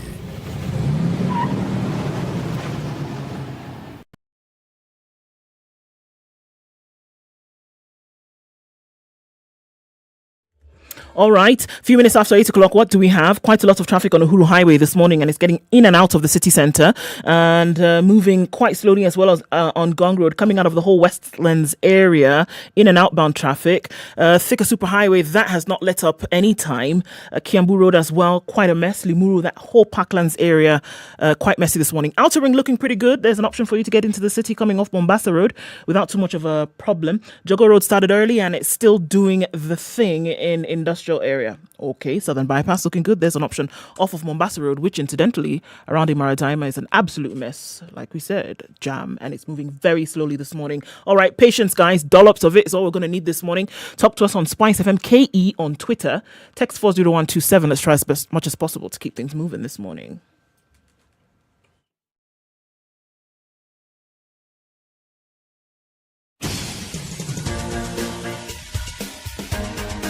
This is The Situation Room, the home of hard-hitting political commentary and penetrating insights about the state of the nation. This is a talk radio experience like no other. The Situation Room, a place for hard truths, debates, and elevated conversations. The Situation Room, witty, political, engaging, deep, controversial. In the room, we have C.T. Muga, researcher, academic, seasoned political observer, a fountain of wisdom in these politically uncertain times. Ndu Okoh, Nigerian by birth, Kenyan by choice, communications expert, Pan-Africanist, a truth seeker and believer in people power, and Eric Latiff, agent provocateur, the man in the chair, seasoned journalist, news hound, a man who believes in punching up, not down.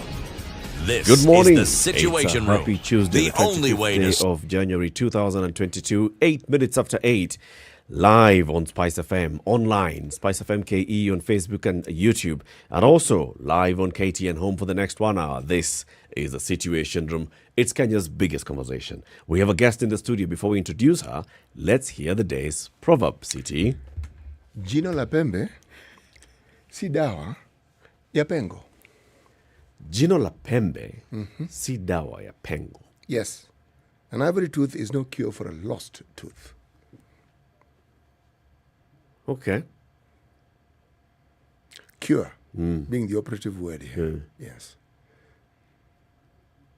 Jino la pembe si dawa ya pengo. Yes. Sawa basi. Sawa ende.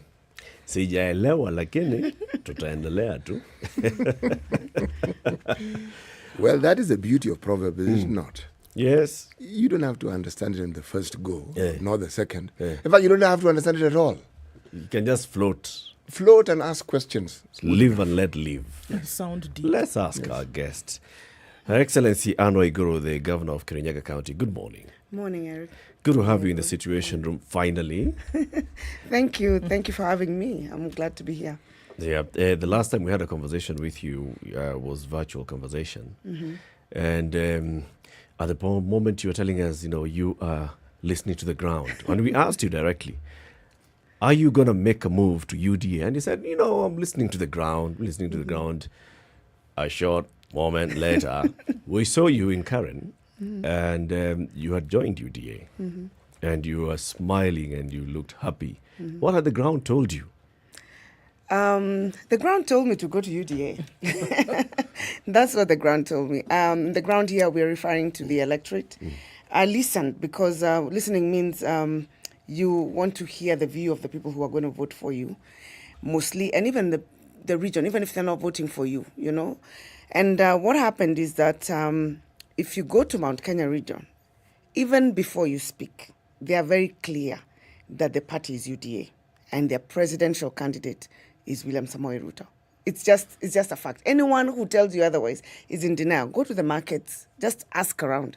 And because I have worked very hard for Kirinyaga people, in fact, my slogan for the campaign is Kazi Yonge in Kikuyu Wirawarie, because I'm very confident about the work that I have done for them.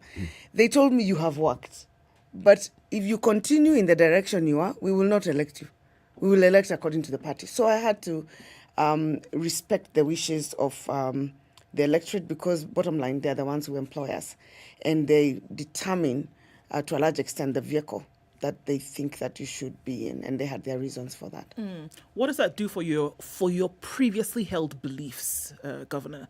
That who you had aligned yourself with, there are certain ideologies you went with. Was there an instant shift in these ideologies by moving? Or do you say, well, I hold them, but I'm just going to go with what the people are saying?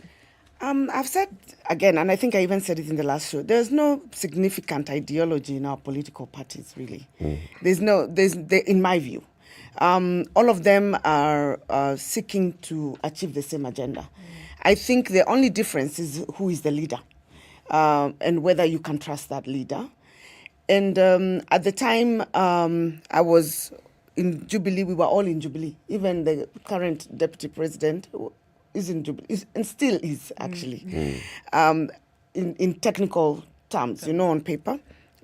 They were elected on Jubilee, we were all elected on Jubilee. Many of us have now shifted to the new vehicle that we will go in to the next government, which is the UDA. So there's really no change of ideology as such. We just continuing the promises that we had made to our people. At the time when I was on the handshake side, I stood with the president just like everybody else did when we supported him to run second term and to be in government. But also he's exiting, And so you've been told the future is this vehicle. This is the vehicle for the future.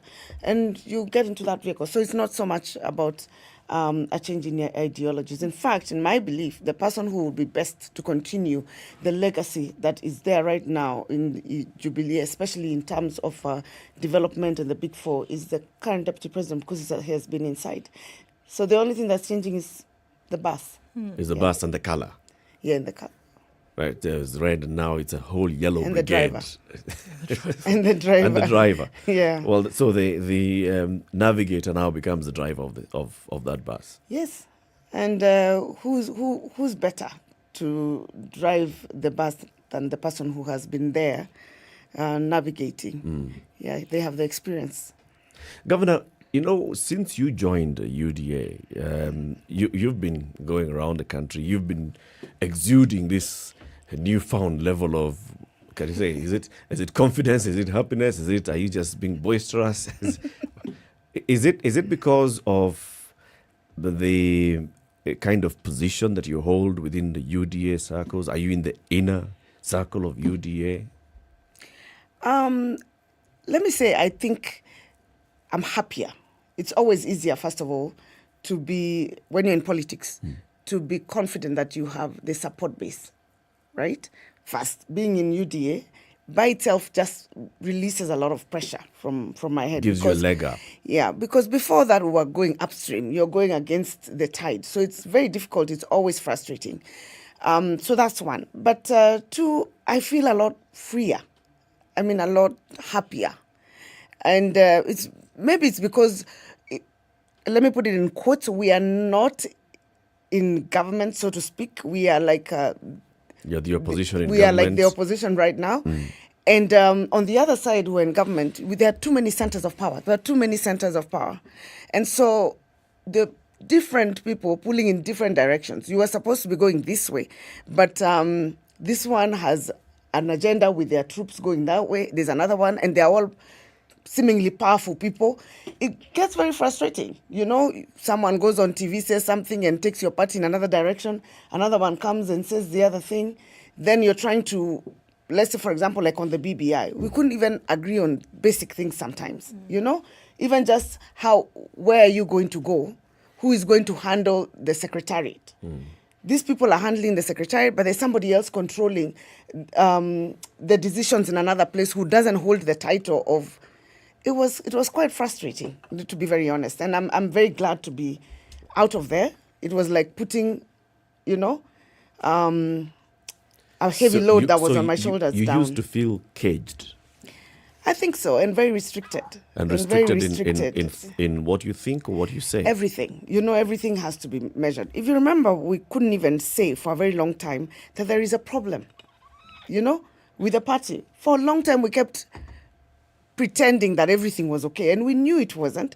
But because there are certain people you think that you can't quite say, I think we need to do something about this party. We were very stifled. Let me tell you. And then amongst ourselves, there was people who, as I said, there were different centers of power, but they also had their own different agendas. They think this one is becoming very popular. You're in the same team, but they're the ones pulling you down, not the opposition. You know, so they have this whole thing lined up to just bring this person down, and you're in exactly the same team. You're supposed to be running the same agenda. So I feel very free. Let me tell you, and I feel much happier and relieved.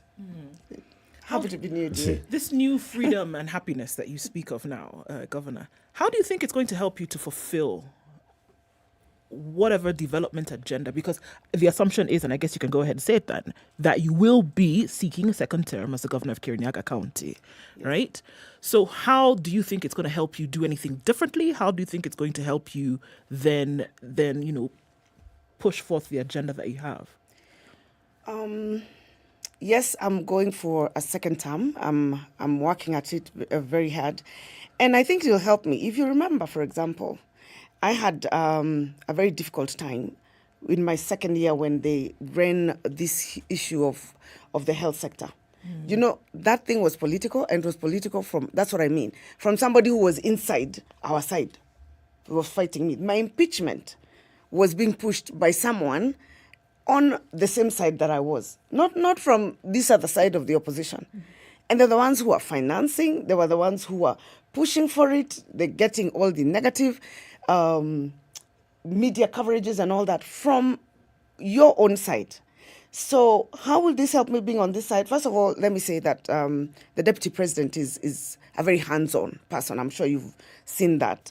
And on my experience and so far, what I've seen on this side, he is very involved in the party affairs and his side, the members of parliament, the governors. He's very involved.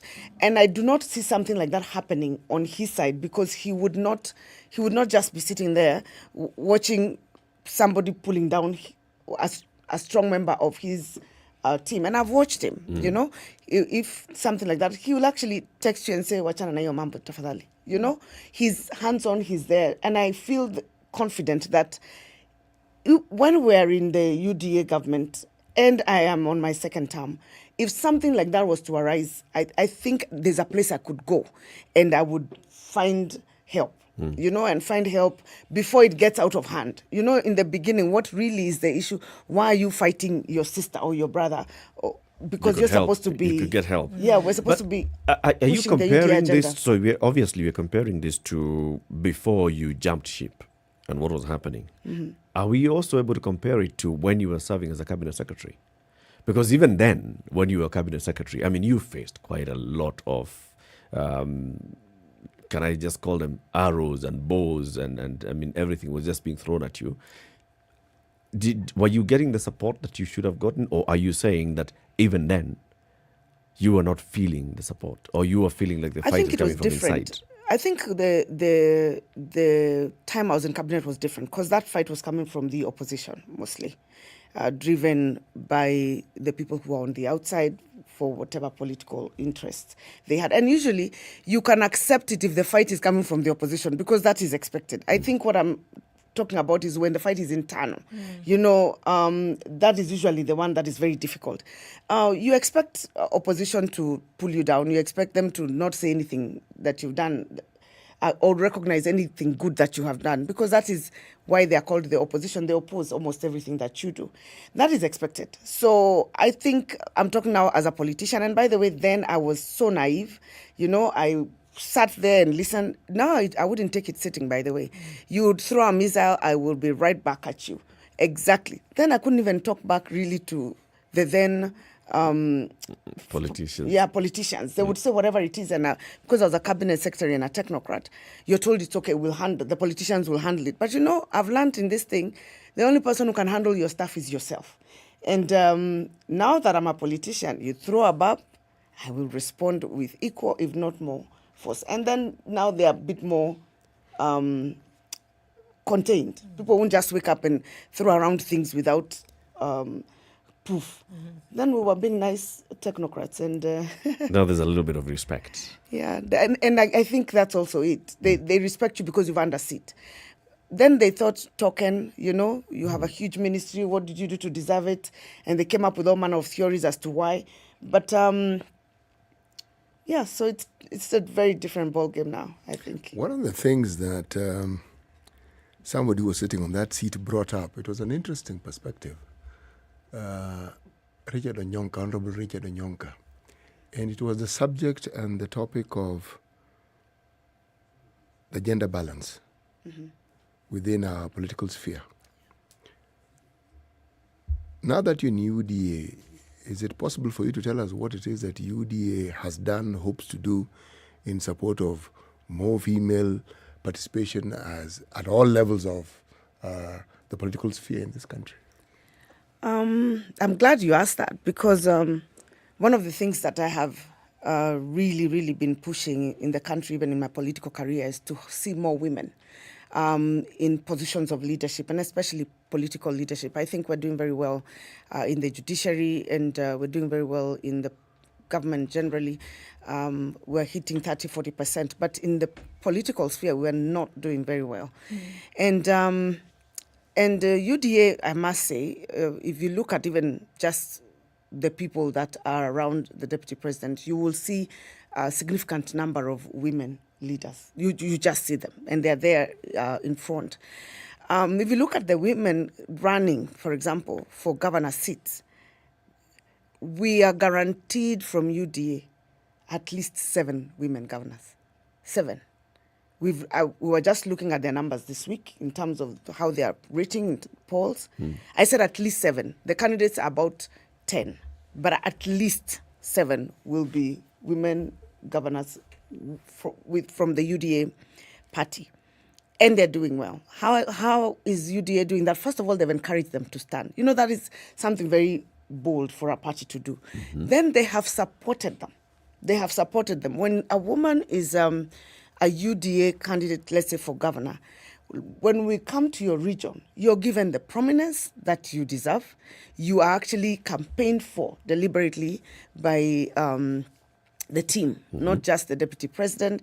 He makes very frequent visits to the places where these candidates are running as governors, and encourages them, even not just at the political front in terms of rallies and all, even personally, he encourages them and supports them and calls you and tells you can't give up, keep at it, look at your numbers, you can do this, And I see him sitting there with a pen and paper, helping someone, saying, on this area, you're strong in this area, but this area and this area, you're not very strong, and therefore would like to give you support. And this weekend, this is what I want to see you doing. So and so and so and so and so, go with her. I mean, that is a fantastic way to support women leaders. You wouldn't know it when you're out here, but we see it. When I was coming to UDA, even before I came, they gave me my numbers. They told me, these are your ratings. We've done the polls in Kirinyaga, you're doing pretty well. But we think that you stand a chance to win, but you also have very serious challenges here and there. And I think if you came on our side, you are guaranteed to win if you win the nominations. Why don't you think about it? So I think that encouragement of women to stand, to be confident enough to engage directly. So there's technical support, basically, that's coming from the party at party level. Technical. And then there's the moral encouragement that's coming from the party leadership. Yes. And what else? Is there And any there's peer promise of support. financial support? There's peer support and financial, in the sense that not that you're given the resources, but when they plan the meetings for you, that's a burden off you. You see, you didn't bear that cost. So if they come and like when he's going around, that's his cost. But you use that platform to actually speak and sell your agenda, and that helps. How would you in the compare party this? structures. Sorry, how do you compare this to 2017 when you were vying for governor? It was a bit different. It was a bit different in the sense that we got support still from the party after nomination. But before nominations, basically everybody was on their own, And the party wasn't as deliberate then on women candidates. And also, I don't think the campaign had run this vigorously. You see, we haven't even gotten to nominations, and there's very frequent rallies. People may not understand that, but that helps people who are coming up because you get the platform before even nominations. In the other time, we were getting now the platform after nomination. That's when now you would, because that's when they started like running almost every other day. But now because we started a bit earlier, you have a chance to sell your idea, to be known even before you get there. And it's very helpful for women candidates. The other thing that they do, you'll be also amazed that in the UDA party, the men seem to be very confident. They have no problem coming to say, like there's one particular county where we have a female running for governor and there's a gentleman as well.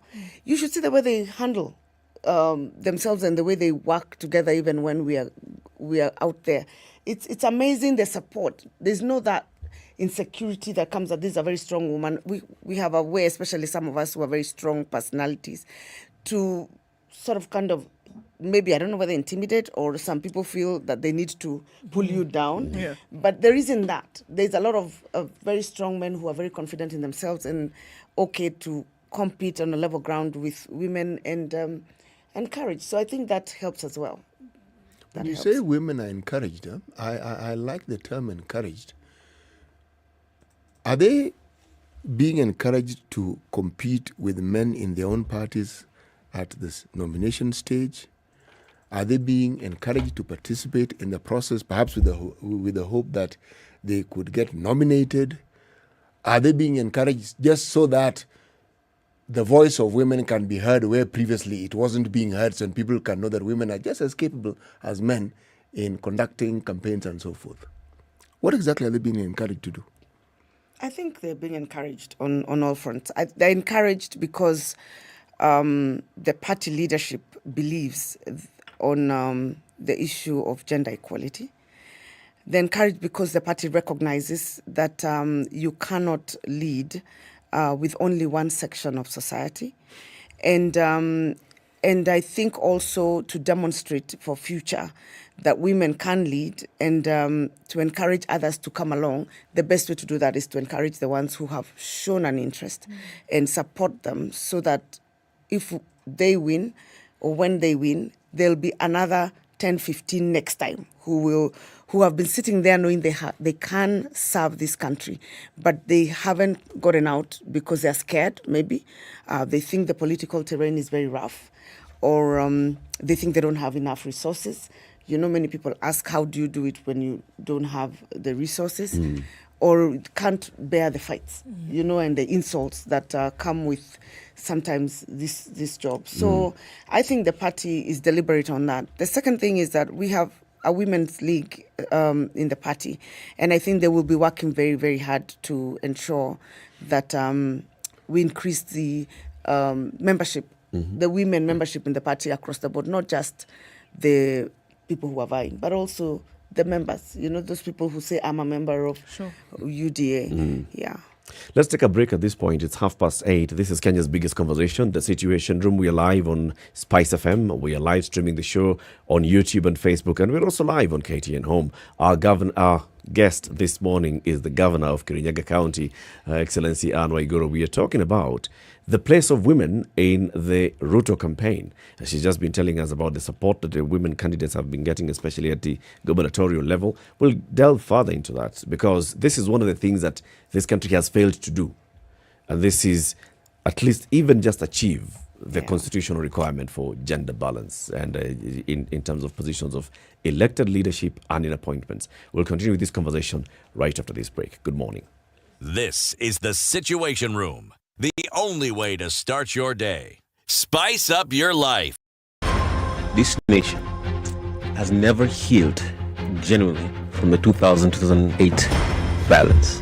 We've never had a healing process. We swept it under the rug. Let me tell you, the handshake was the most disastrous political event in the history of country after the coup attempt of 1982. There's no Kikuyu pothole, Luo lack of water, Okamba, lack of traffic. There is no Luya lack of drugs in the hospitals. Or Jaluo one. All our issues are the same issues. If you are in a room and just about everybody in that room has a court case or another, what impression does that give you? What are you saying? Why haven't you done it in the last 20 years? But they're telling us, like August, some miracle is going to happen. My friend, I want to tell Kenyans you'll be in for a rude shock. The Situation Room, Kenya's biggest conversation. The weather with SpiceFM. Okay, so we're looking at sunny conditions in Nairobi this morning. We'll see highs of 26 and lows of 16 today. Looking into sunny Nakuru, highs of 27 and lows of 13.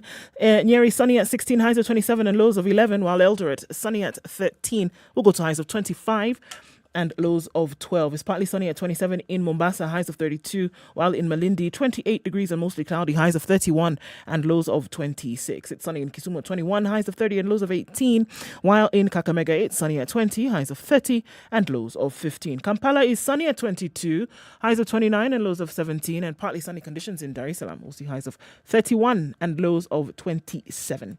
All right, Joburg, sunny at 19, highs of 27 and lows of 14, while it's mostly cloudy in Lagos at 24, highs of 35 today. 31 will be the high in a rainy Kinshasa, currently at 22.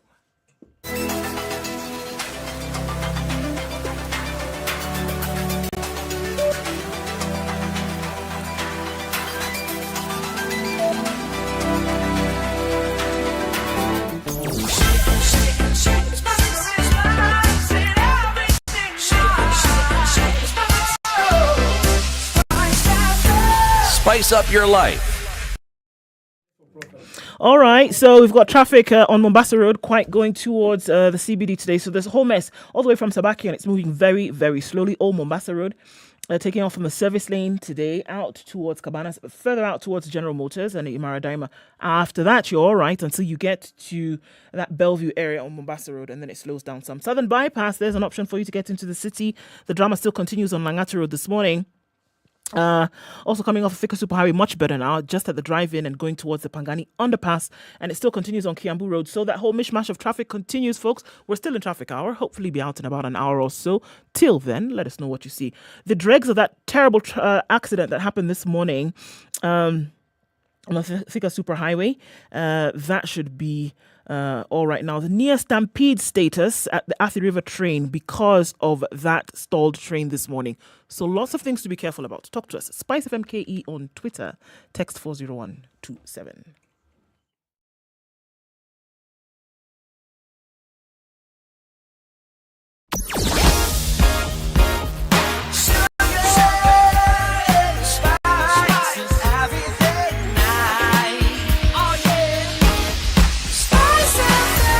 Spice up your life.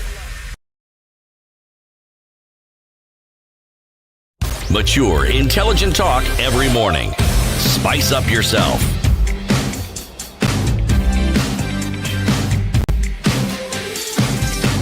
26 minutes to the top of the hour. Mornings This is the done Situation right. Room, the conversation continuing 94 with Eric Latiff, Ndu Okoh, CT Muga, and Governor Anne Waiguru.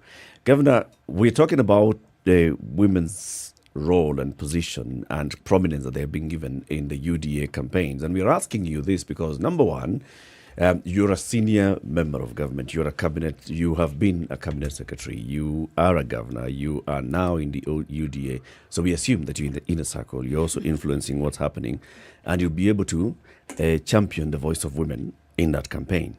So you've told us what the campaign is doing to support gubernatorial candidates. There are 10 so far that you've said that have expressed interest across the country. But what about the other seats? What about members of parliament and members of the county assembly? Currently, our county assemblies are full of nominated women and not many who presented themselves to be for election. Same thing happening to our National Assembly and to our Senate. Are we going to see UDA sponsoring, identifying and sponsoring women candidates for all these positions?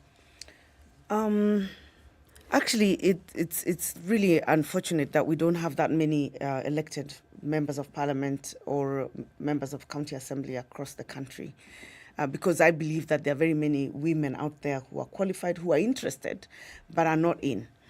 What is UDA doing? I think it's very difficult for UDA to say that we'll pre-select women candidates. Even the ones for governor, they did not choose them. They encourage everyone to come forth. So it just happens that these women have come forth. And it's really, let me say, brilliant, to say the least, because for a woman to come up and say, I'm going to run for governor, it's not a small thing. So for MPs also, they're being encouraged the same way. Please get out, join our party. We will provide a level playing field. And usually that's really what dissuades women from even starting to get into elective politics, whether at MP or MCA. That level playing field. You've had the statement condemning political violence and harassment, even against other candidates, and especially women. And that, as a position of the party, will encourage more women to come forth. However, even as I say this, and I hope many who are listening to me who haven't quite come out will now come out and say, I'm interested in this, or I think I can try to run, is that we still have a lot more men who have expressed interest in the MP seats and MCA seats, even with all this encouragement, even with providing them the platform. Like, for example, when the deputy president goes round the country, when he stops somewhere, he provides the candidates for that area the platform to introduce themselves to the public. And he doesn't discriminate whether you're a woman or a man. So long as you've said you are in UDA, you're interested in running with the UDA ticket, I want to run for an MCA. They're actually given a platform. And the same platform that the male counterparts are given. But Governor, sorry to interrupt, but this doesn't sound any different from what has happened before. There's a court ruling that has said political parties in next elections have a duty to ensure that they have women candidates. Now, what is UDA doing as a duty to ensure that it has women candidates? Not just standing up and saying, we encourage women. Is there an active awareness creation, an active identification of suitable people who are local opinion leaders, local influencers, who can then be propped by the party? The tricky thing about that is in a democracy where universal suffrage is the one that determines who becomes a candidate, you have to be very careful as a party to ensure that you do not look, now as you push the gender issue, you do not discriminate against the men, because you can't come, for example, in Kirinyaga and say, dear constituency, let us look for a strong woman, and then talk to the opinion leaders, and then they'll tell you there's a lady called Njoki who's pretty strong, and then you start profiling that woman. You can't do that in a democracy. Why? Because now you'll be accused to be be counterproductive when it comes to the issue of allowing a level playing field. The only thing you can do as a party is encourage and promise the women who come up. Like, for example, India right now, a member of parliament is in UDA, and is a very strong candidate, and is male. You will just tell, if there's a lady who wants to run against them, they've been told you will be given a level playing field. We will support you. When we come here, we will not announce that we prefer this person to this other person. There is no such announcement. And so you're given the level, equal opportunity. The second thing is we are running workshops and the party, I'm sure you know our Secretary General is also a lady. That tells you where UDA places women, because that's a very powerful position in the party to have been given to Veronica Maina. She's actually running a program, and within the party structure, a women's league that is going to be going around encouraging women and also training them on various things that usually people are not very familiar with in terms of how to prepare to be a candidate, or how do you run a successful campaign. But you cannot pick an individual and say you're going to prop this person as opposed to propping somebody else. I think that would be going against, Within this same democratic space, we have a term that is used fairly often. Affirmative action. Thank you so much for reading my mind and reading my lips. Thank you. Now, to break the cycle of habit that Kenyans are accustomed to, and that is having male political leaders, something has to be done. That is true. Leaving this whole exercise to the vagaries of the electioneering process and the voter will not get the desired results. So, affirmative action, propping up people, it is also within the democratic space. And I personally find absolutely nothing wrong with it. That's true, and I'm very impressed actually when I hear that from a man, because it's very encouraging, extremely encouraging. Because usually it's them actually who have a problem. The minute you say, for example, someone tried to say that we should do 50-50, let's say in cabinet you have 50 women, 50 men, the first reaction you usually get is no. And you say, why not? In fact, it's possible to have a cabinet where you have 70% women, if you look at qualifications, and 30% men. But they say, no, our society hasn't quite reached there. How do we reach there? And that's a good question. I think parties have grappled with that issue. And where there are strong female candidates who can make it, the only thing a party can do so that there is no fallout, because you see also a party must stay strong and you must end up with a majority of elected seats. You just don't want to create a situation where you now end up with very weak candidates, because all your strong candidates, especially the ones who are men, run off, and then you're left with women who may not necessarily win. Let me give you an example, because they won't run against themselves. This is our party, right? We have to get the best candidates who can beat the opposition, because the opposition will also be bringing candidates. So if you take somebody and then cause a fallout, and then you don't have that support, then you will have a very big problem in terms of ensuring that you get the seats that you require. So it's a very dicey situation. What I see the party doing, other than this encouragement, the training, the workshops, having women aspirants coming to meet some of us who have already been there to encourage them. I think the best way to do it is show an example that, look, there are women leaders who have come out, they have run, they have won, you can do it, and we are here to support you.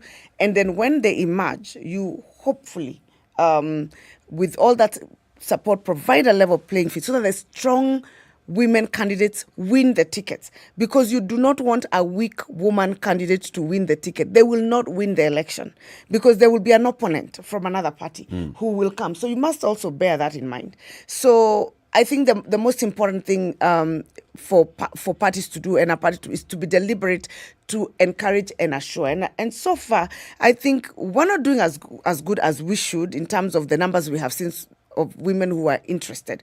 The percentage, I think the last, we checked, we had about aspirants, about 17 or 18% women candidates have declared an interest.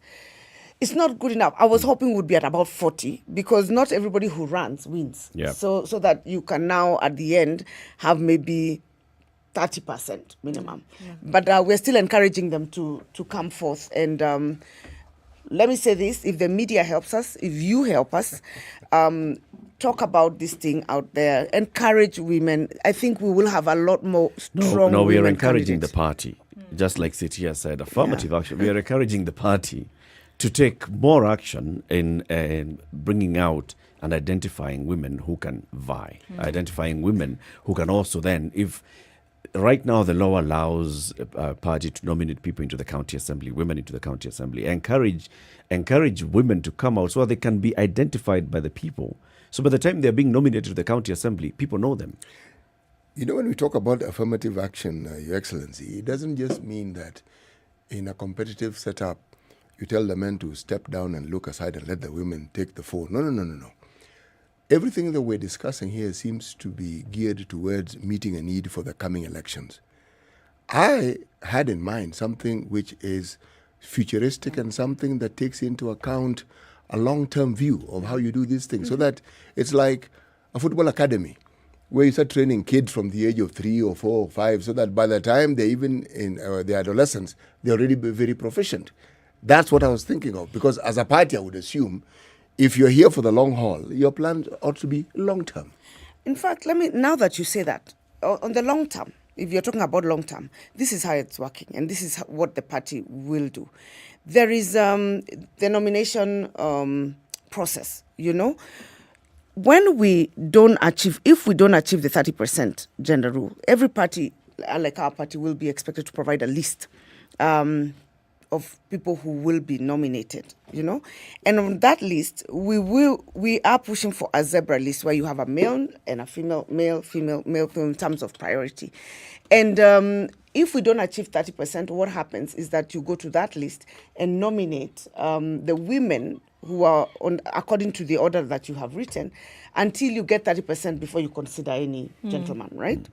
Now, the long-term view is this. When you get nominated, ideally, this is what should happen.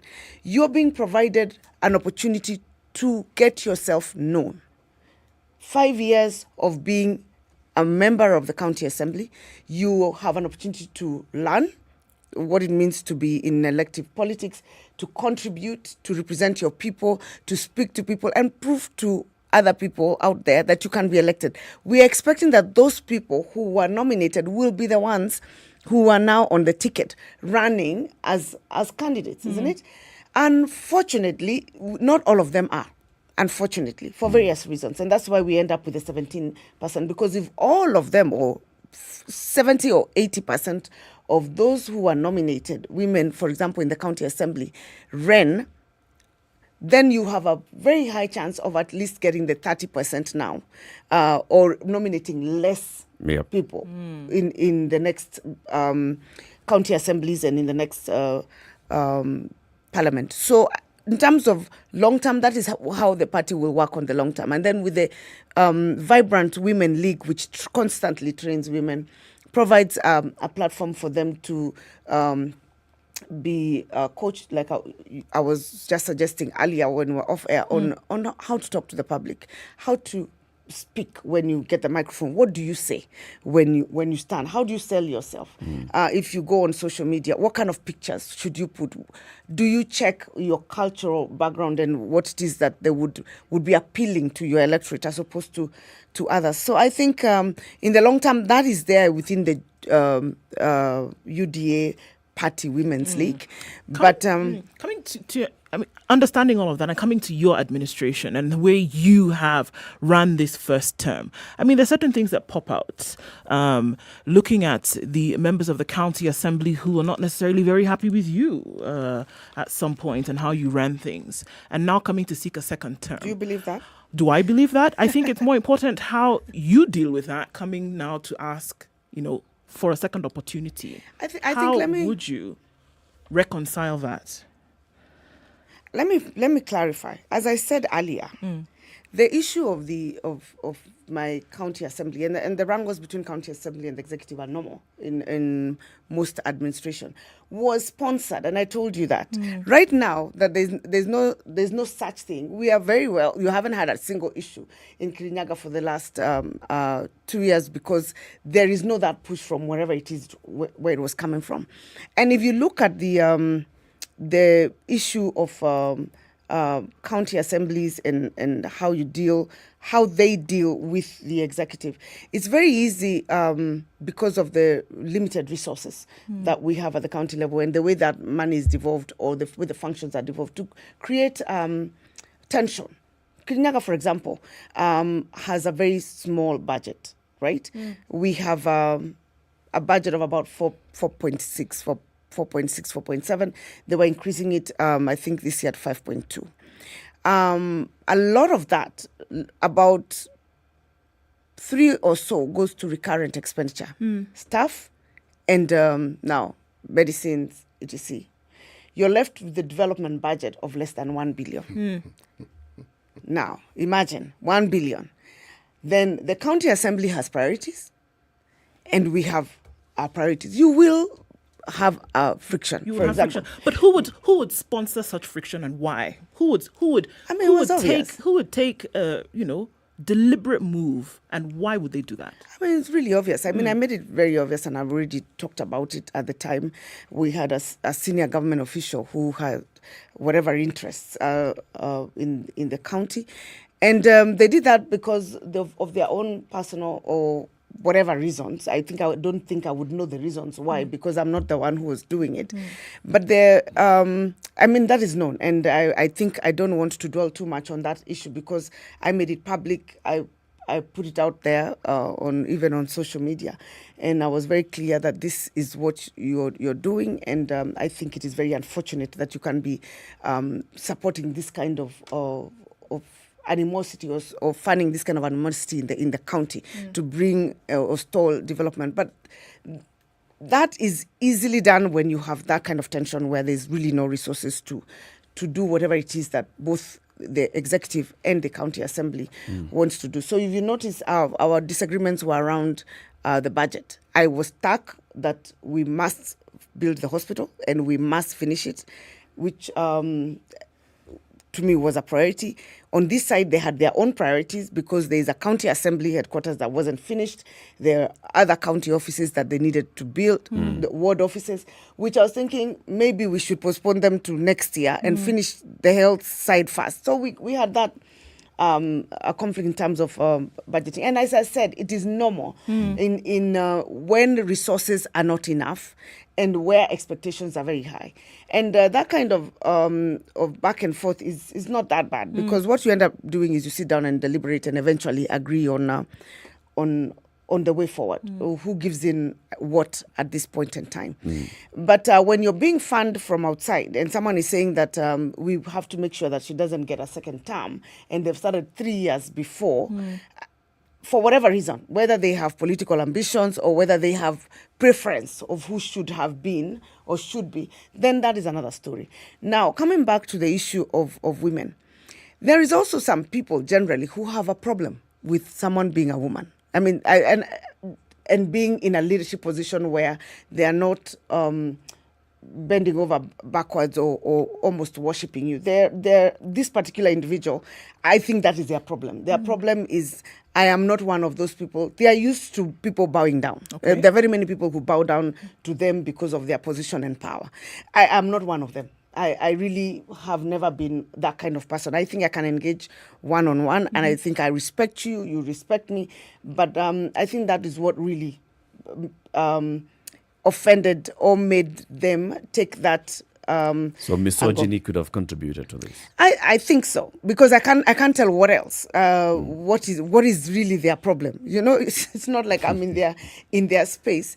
So it's difficult sometimes for women leaders, and it happens. It happens at the workplace, in private sector. It can happen in public sector as well. Governor, I'd like to ask a question here. Just bringing it back to national politics as we're heading into 2022, August 9th.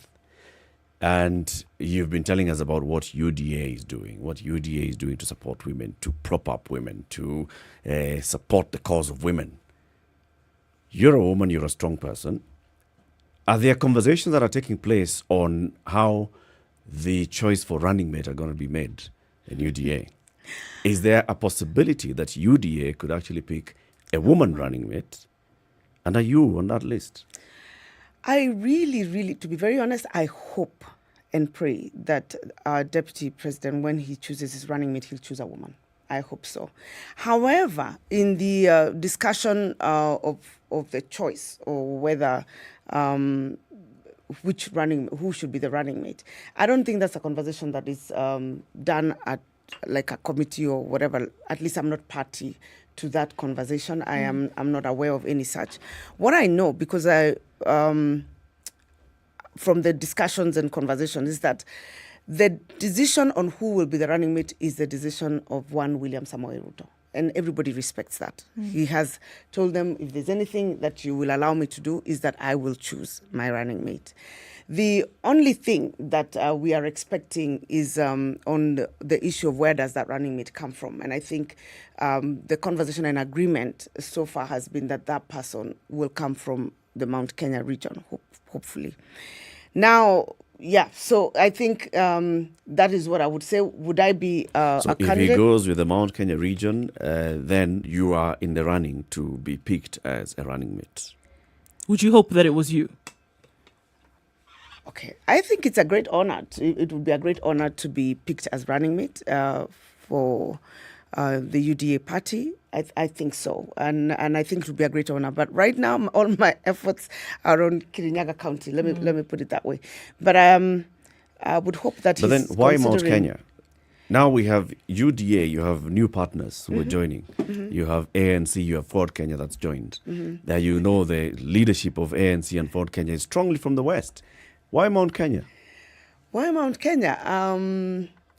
Mount Kenya because of numbers, mostly. We all know the numbers that come from there. We even look at the support that he is getting. It would be, politics is a game of numbers. And you have to check where you need which numbers and which ones can you consolidate. And I think the basic understanding has been that the running mate will be coming from that side because you want to carry the block along. And I think if you don't pick a running mate from there and the other side picks, it's very likely that you lose a huge number from this side going that way. So in politics, you have to balance. But even now, I'm sure he's balancing and he's considering the implication of the new partners. It's true, Excellency, but politics is also a game of optics. Well, not optics. Bottom line, even when you have optics, those optics had better bring you numbers. It's not enough to have optics and then not have the numbers to win. I think that is a very delicate issue that he will be handling, and I think. Yeah, I've got to ask you this. I know we're running out. Yeah, but let's first say goodbye to the audience on KTN Home who've been with us since the top of the hour. The conversations continue on SpiceFM 94.4. We're in Nairobi, we're in Mombasa, Kisumu, Nakuru, Eldoret, Nyeri, Malindi, or you can live stream the show on YouTube and Facebook, SpiceFM KE. This is the Situation Room, the only way to start your day. Spice up your life. So as we conclude the conversation, Ndu. So, Governor, for the longest time, this tag has been on you specifically as an individual, as somebody who has run and sat in this position of leadership. The whole issue of ethics, integrity, whether there's been this case or the other, and you've worn this scarlet letter for a long time. How will you shirk this? It's already shirked. I think you unless you are living in the past. Tomorrow, for example, I am supposed to be in court for NYS as a prosecution witness. And I've been the person who blew the whistle. But because of a lot of the media reports and all, and whatever campaign that was run at that time to tarnish my name, I think... for whatever reason, and I said then I was not a politician, so I kept quiet as everything went on. I didn't say what I knew. That tag came. I don't see anything else other than somebody saying, and nowadays you know how it is. If you want to beat somebody in politics, the easiest thing to say is those people are corrupt. That person is corrupt. That is corruption in Kenya is a political accusation. The people who are actually corrupt are not pointed fingers at. Nobody actually says this person is corrupt because where there is corruption, there is evidence, isn't it? And where is this evidence? You can't just be waking up and saying, oh, they are. Let's take my impeachment, for example. Right. We had a live coverage. Did you see anything? Was there any single thing you can say they brought and said, here is the evidence for something they've done? There were very many allegations, including one, I don't know, my son has, when they're told, bring the evidence, there was nothing. There were just allegations. And why do they like to push that? Because they think that, for example, I have become too big, and therefore the only way to punish this person is to marry them. Yeah, marry them so that somebody doesn't like them. Unfortunately for them, it's Spice up your life. And so I don't carry that tag. I don't have Governor, it. thank you for coming and joining us Thank this morning. you. Sure. Thank you very much, Eric. Come again soon, and let's Okay. have more conversations, especially about the work that you've been doing. Thank you. Thank you very much. Keep it right here. Very good morning. It's 9 a.m. The Spice FM Newswire is brought to you by InDriver. Choose your preferred driver, mode of transport, and negotiate your fare to your destination for a safe, comfortable, and affordable trip only with InDriver. This is Newswire. I'm Dennis Aseto. The latest The government news is from blaming around the scramble the for world. campaign cash and 94.4 politicians' failure to honor SpiceFM. promises for chaos and violence witnessed in political rallies. Interior Cabinet Secretary Dr. Fred Matiang'i said efforts by police to provide security in political gatherings were being undermined by a handout culture worsened by leaders shortchanging attendees on promised rewards. He was speaking after a meeting on security preparedness for the general elections. Former Garissa Governor Natif Jamla's bid to recapture the seat has received a major boost after Kenya's ambassador to Botswana, Mohamed Shidie, dropped his bid. There had been intense pressure from the Ahulian clan elders for Shidie to step down in favor of Natif, who they endorsed in early 2021. Endorsement of clan elders in Northeastern is a key determining factor, as the majority of candidates usually end up clinching the seat. The Ahulian, together with Abduwak and Samawatal, are the three largest clans in Garissa County that produce the top seats of governor, senator, and women representatives. Now, at least 2.5 million Kenyans are in dire need of relief food after back-to-back seasons of rain failure, with the government assuring that no one will die of hunger. Public Service, Gender, Social Protection, Arid and Semi-Arid Lands Cabinet Secretary Margaret Kobia said they are working with development partners, embassies and other like-minded individuals to come up with the necessary interventions to arrest the hunger situation in the country. Speaking after flagging off the distribution of 340 tons of food supply, Professor Kobia said about 23 counties are extremely affected by hunger, but assured that interventions have been put in place to mitigate the situation. She said among most affected counties are Marsabit, Turkana, Samburu, Wajir and Garissa. Construction of the 20 billion shillings Tiba Dam in Kirinyaga, which will help secure the year-round water supply for the country's agriculture, is now at 91% complete. The 40-meter tall and 1 kilometer long dam in Kirinyaga County creates a reservoir that will allow a second harvest every year in Mwea Rice Irrigation Scheme and the surrounding cultivable area.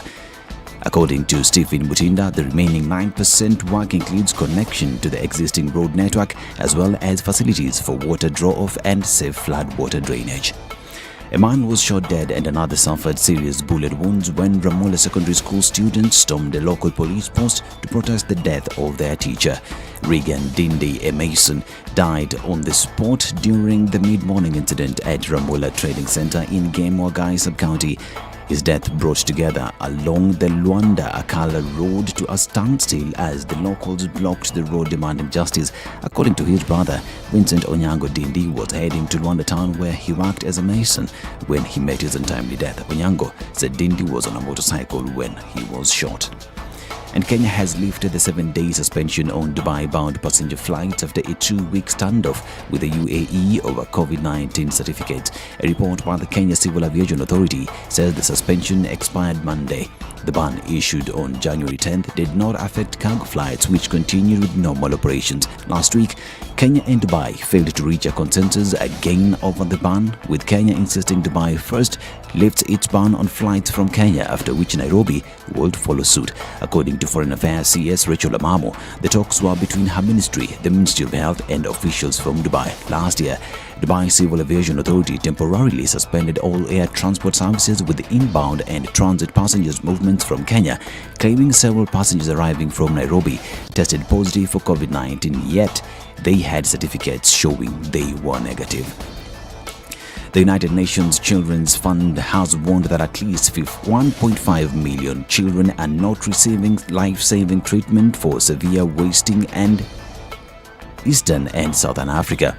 The number represents almost half of the estimated 3.6 million children in urgent need who are not being reached in time to save their lives or keep them from permanent development damage. For UNICEF's Regional Director for Eastern and Southern Africa, Mohammed Fall, nothing is more devastating than seeing children suffering from severe wasting when we know it could have been prevented and treated. Fall highlights some outstanding results and success stories thanks to the support of donors and partners, but says the impacts of COVID-19, climate change and conflict are creating the perfect storm where needs are quickly outpacing resources. He says the time to act is now. To sports, and Watford have sacked manager Claudio Ranieri after 14 games and less than 4 months in charge. The Italian was appointed on October 4th but managed only 7 points from 13 league games. Last Friday's 3-0 home defeat to Norwich saw Watford drop into the bottom 3 and prompted the club's owners to take action. It means Watford are looking for their 15th manager since the Pozzo family took over in 2012. This is Newswire. I'm Dennis Aseto. Good morning.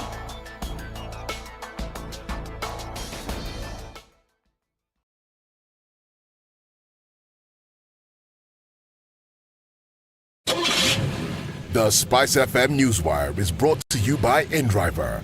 Download the InDriver app from the App Store or Google Play Store to enjoy a safe, comfortable, and affordable ride around Nairobi.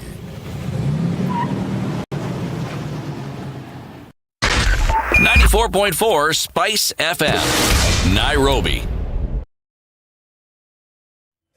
Okay. So there's still traffic in many parts of the city this morning. Coming off from Gong Road, that continues, and then Uhuru Highway through to Westlands, in and outbound traffic. So it's reducing on Thika Road, increasing again, and we have that increase now just going past the Utali Drift. We're looking at traffic then coming off Limuru Road and quite heavy in Westlands, still a thing. Don't forget the Red Hill Link Road is going to serve a good way out of that drama this morning. There have been a number of things happening this morning. So the almost stampede at the Athi River train station this morning. So please be very careful. One of the trains has stalled, so watch out for that. There's a call for extra trains this morning. Bad morning. Fatal accident that took place at the Kimenda Nairobi Nakuru highway involving a matatu, private car and a few lorries. Actually fatal, absolutely terrible. So please folks, as you traverse the roads, be extremely careful. Shall we talk? Let's do it on SpiceFM KE on Twitter. Text 40127.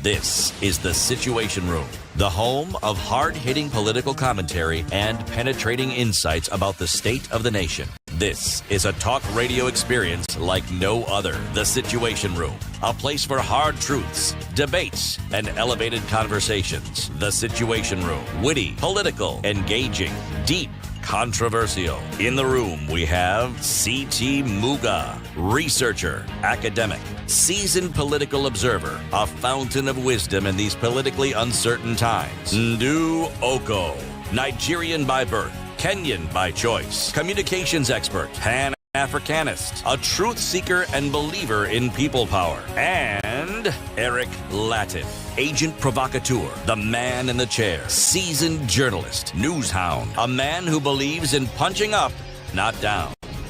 This is The Situation Room. Very good morning to you. We thank you very much for keeping it locked on Spice FM.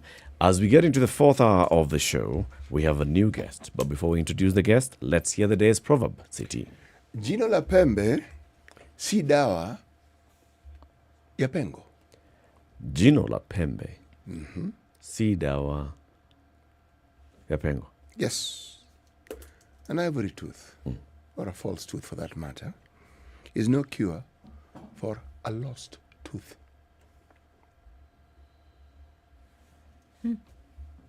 You get it? You get it? When Eric nods so vigorously, you don't get it. It means he's not getting it. I'm not getting it. You don't get it. He's nodding, yes. Just nod and look intelligent. No, I'm sure I'm telling you. the people who came up with this proverb didn't have a literal meaning to it. There must be something. I'm just trying to understand. So what are they saying? What is the message? Maybe our guest is getting it. The Honorable Aden Duale, I'm the also MP. nodding. You're also just nodding vigorously. Nodding intelligent. Yes. and laughing when others do. Like, yeah, I got the joke. Mheshimiwa, very good morning to you. Morning to you. Thank you for joining us again in the Situation Room and on the hot seat. It's been a very dynamic campaign season that you launched in 2017 and you're still in it. You know, by the way, we have not even launched our campaign. Oh. What we're just doing is what they call mic testing. We are yet to see the campaign, particularly from our side. My good Lord. Yeah, so no, we have not done the campaign. Not yet. Not yet. Hey. With all these things that you've been doing, that's not campaigning. That is mic testing. Okay. So in other words, I'm telling you, campaign is not yet. Yeah. We're just doing local visits to our strongholds and try to convince other areas that we didn't get good votes in 2017, 2013. And we have changed the discussion in our country now. What's the conversation like in Garissa Township? In fact, let's just talk about Garissa County and the other counties around there, the northeastern counties in Wajir, Mandera. You know, part of northeastern, and the last time when I was here, I think we discussed, they face a very severe drought. Parts of north now has got substantial rain, Garissa County included, but Marsabit, you're saying, Isiolo, Turkana is still very, very bad. But in the north, the campaign is a bit different. You know, as now parties are talking about nominations, party rules, nomination rules, looking at the schedule. In most parts of the north and in northeastern, maybe apart from my constituents and few others, which are cosmopolitan, the rest of the other constituencies are more like one clan lives there. So they will do their own clan nominations. You know, and so we are watching as a party. What we only can do is just watch what the events unfolding among the clans, and the moment they produce a candidate for either gubernatorial, Senate, or National Assembly, you pounce on the candidate. We go and poach that candidate. Take us through what happens actually. Now it's interesting you've brought that out. How is it that this, what do you call it, City? Negotiated democracy. Yeah. How does it work? If you ask me, the concept of negotiation democracy ideally was a good concept because it is principled on making sure that nobody is left behind. You know, the seats at the county and the national level are shared among the various clans. You know, there are big clans, there are medium clans, there are minorities, so that nobody is left. That is the principle behind the people who introduced that concept. Because, you know, ideally people at the north used to fight over pasture, water, over supremacy, clan supremacy. So with the advent of devolution and the resource availability and governance structure at the bottom of the pyramid, I think some people felt that for us to get the benefit of the devolved system, we must be fair and equitable sharing of resources and power. But now what it has done, and I'm very sorry to say that, is that it has produced a very incompetent leadership in the National Assembly, in Senate, and the counties. How? Because, you know, when a clan gets an opportunity to produce a member of parliament, in that whole arrangement, they leave the concept of, okay, fine, you have got an opportunity to produce a member of parliament, but you must give the best of the best. Yeah. So they just bring a son of a prominent elder or daughter is given. So if you ask me, because I've been around and I've looked at the leadership, so that's why you see a lot of serious issues are happening in the north, from extrajudicial killing, census issues, insecurity, and you rarely hear the elected leaders articulating either on the floor of the House or outside. That's one. Two, I think that's also brought the element of corruption at the county level. Because the governor didn't go to look for votes, and he didn't convince, he didn't have a plan. He was just told, this is our son, and maybe he's not even competent. So, and he says, fine, the next minute I'll go and buy the same clan elders. So it has also created, elders used to be highly respected in our community. They're not anymore. Not anymore, because if you put them in a room and you give them money, they will not even ask you, what was your scorecard? What did you promise the people? Have you delivered? So right now, there is, in fact, in the last 3 months, there is now an emerging group of professionals and leaders who are saying, no, I think ultimately let the people choose their leaders. So this election, they tried in 2013, the clan negotiated democracy. 2017, it's not as popular as it was in 2013. And some people are saying that this election will be the last nail on that negotiated democracy. But so I can hear what you're saying. So the negative sides of this is what you're saying: poor quality of representation, a sense of lack of accountability, because you don't feel like you owe anything to the people. You owe it to a few vocal clan elders. But the positive side is that there's peace and harmony in the region. There's a calmness and understanding of we have all participated in contributing to the leadership that we have, right? Isn't it possible for then this negative to actually be dealt with? Such that if, for example, your clan is the one that has produced a member of parliament this time, and you've produced a poor member of parliament, all of us will be comparing to the previous clan that had produced another member of parliament who was much better, more articulate. So it brings the issue of, you guys, when you get your chance, you are wasting it. It creates that competition, and also it raises the bar on the quality of leadership that you get eventually. Yeah, I agree with you. Even, the principle was equity in resource allocation and sharing. So if that government did not share the resources equitably, even the minorities that were to benefit from that equity and create a just society and stable society. All conflicts in the world, including even in the northern in Kenya, is about resources and power. So the other letdown was that even if however competent the governor can be or the member of parliament can be, if there was an element of fairness and equity, there are even, other communities that have come to live there, other Kenyans, from the diaspora, in urban centers. So completely they have been left out. They are not considered in the recruitment of the county.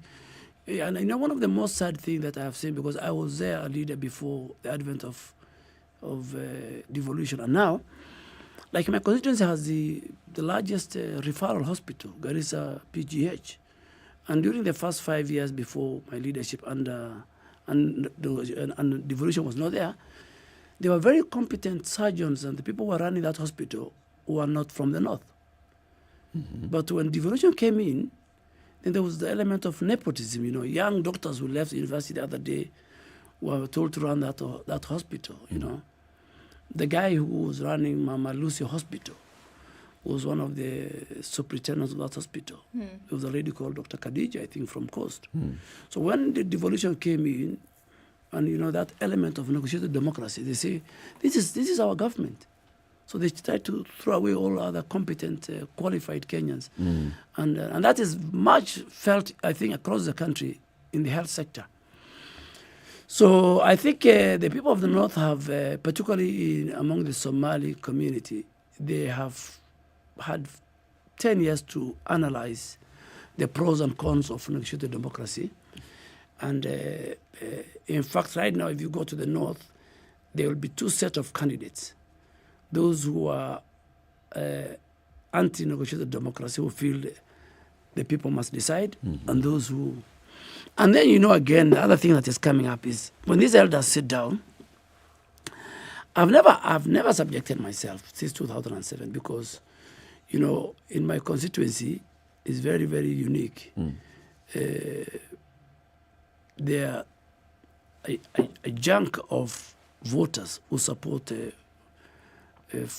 former Prime Minister Raila Odinga. And but during the election, they vote for me. They might not vote for the governor of my party, the senator, but they vote for me. So because why? Because I think the way I've dealt with those communities in issuance of bursary and all that. So they feel with my leadership they're okay. So because I'll give an example. In last election, I got 24,000 votes in last election.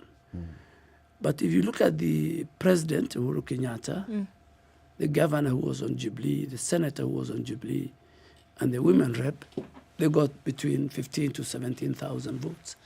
And when I went to look at that, I realized that in predominantly polling stations of NASA then, my numbers and that of Honorable Raila Odinga were not very much.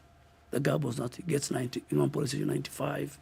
I get 80 or I get 70. So now people are saying that, fine, I think we need to give the people to decide. Two, these elders, even if they nominate you today, that's it. They don't give you resources. You know, if the elders were giving me 50 million, 20 million. To campaign, I will make, every morning I will make a pilgrimage the way I do it to Mecca, every year. But now you sit there. The elder, in fact, wants you to buy him a cup of tea after the endorsement. So they're inconsequential to you. If you endorse me today, and you give me 20 million, it makes my campaign fundamentally different from others. So I don't see, but the beauty, but myself, you ask me, the main problem I have seen is that from our region, and our region, most of the MPs who come are people educated. It has led to competence. You can't sit in parliament.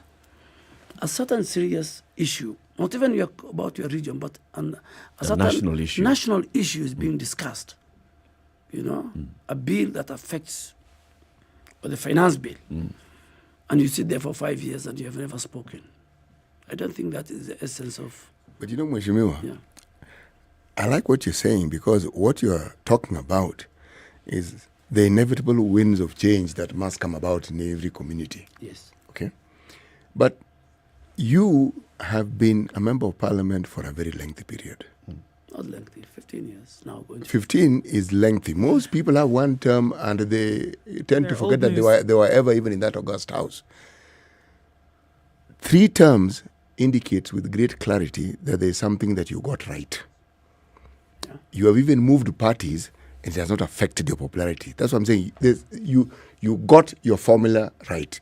And so the people who vote don't seem to care very much on which party you are actually in. Now, that is you. But the political sphere that you inhabit, unfortunately, have to bear the brunt of the blame of what we see as the way in which the voter relates to the potential candidate, the candidate, or even the office bearer or the MP or the governor. Because what you described is something that one sees in the West. Endorsements means support, financial support, and everything that you require. Ours, declaration means you have money to spend on the electorate. Yes. And it is not the electorate who brought that about. I've heard people say, the electorate demanded. No, the electorate were introduced to that system. It's about culture. Yes. And so when they demand, they are just living up to the culture. Now, what you are saying is, how do you get people to look at this culture, examine it, and think differently? Do people genuinely want to change something that they feel the benefit from, Mheshimiwa? I think there's many things we need to do about the politics in our country, the political culture. I mean, that discussion, I think, is one we should have all of us together. I agree with you. It is the politicians who introduce the culture of resource and corruption in the political DNA of our country.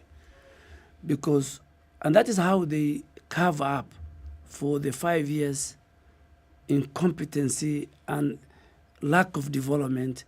So you go back there, you bribe people, you brand them, you take advantage of the poverty in some of the areas. And that's, I think, what has led to 65% turnover of members of parliament. I mean, if you count that house, those of us who served 3 terms were less than 10. And that is not good for the country. If you look at other jurisdiction, you know, a member of parliament, if he's chased after 5 years, then the culture of building leaders in our country disappears. You go to the US, you'll find people who served as senators for over 40 years, okay? 30 years, senior, you know, and that's how those senators end up becoming presidents. But in our country, because of the culture of corruption, the culture of lack of accountability on the part of even leaders, you know, like in the North, I'll give you an example. They rarely go home. I'm sure my colleagues will not be very happy because I go home very often, if you follow my social media. So they come to Nairobi and that's it? Yeah, you know, you go 3-6 months after. But if you keep contact with the voters on a every 2 weeks or even every 1 week, but you go to the constituency to do development. In fact, in Kenya, if you give them fairly and equitably the bursary, you spend your CDF across board, and you know you spend it on those who voted for you and those who didn't vote for you. You articulate their issues outside and inside parliament. Majority of Kenyans will give you back. As you said, I was a member of ODM. I left ODM. They elected me on URP. They elected me on Jubilee. And I'm sure now they'll elect me back on. So I think, as you said, the political culture in our country, and that's why you see, even at the national level, as we approach the general election, you watch in the evening the television from various political formations.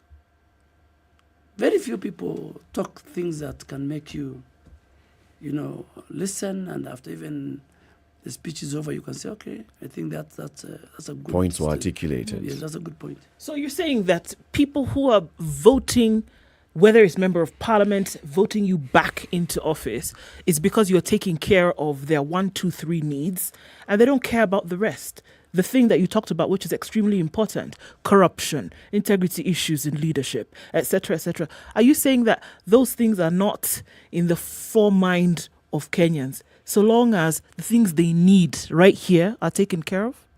No, I think you must deliver as a leader.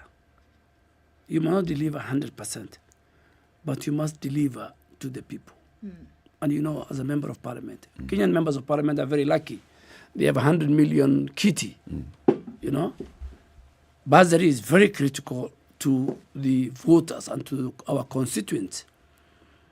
So if you accountably distribute the 45 million bursary kitty, and you do it fairly, there will be many people who will vote for you because of bursary. You have taken a burden from their children. Issues of road, you need to walk, and you know, the kitty that we get for roads, the rural roads. But there are members of parliament, you know, who go there, they work with the engineers and they eat the money. There are people even, you know, the sad thing is, there are people who produce, you know, ghost student list for bursary. For bursaries. This country, you'll see crazy things. Same thing with, you know, like Garissa, for example, now. We receive about 8 billion county allocations, resources. And 8 billion, let's even say 3 billion goes to, because most counties are overstaffed. You know, they have passed the ceiling provided by the PFM Act. But even 4 billion or 3 billion can change for development. That's a lot every year. Before devolution, the 3 counties of Northeastern Province used to receive 1 billion from the national government before devolution. Collectively, all the 3. Today, they're receiving, I think, Garissa 8, Wajir 10, Mandera 12. That's about 28 billion. That must be seen in the livelihood of the people of the North. And it's not? I don't think so. If you ask me, maybe you'll see it in the flats and the many buildings they have bought. So things are happening elsewhere, not the leadership. I mean, not the development that the people expect to get. Yeah. Would you then say, Mheshimiwa, directly, that there has been failure of leadership in the North? Let's just focus on the North. Oh, yes. I can indict the leadership in the North for even one single item. There is serious extrajudicial killings and disappearances that happened in the North the last 4 years. Okay? And now, because, this is like what happened during the Holocaust. People thought it was only the Jews who were being killed, by Hitler. But it covered later, the workers started dying and everybody. Today I am shocked. 5 years ago, the people who were disappearing, who were dying, who were being killed and their bodies thrown all over, were mainly the Muslim community and the Somali community in the North. Because of, under the guise of terror, But now, unfortunately, that thing everybody kept quiet.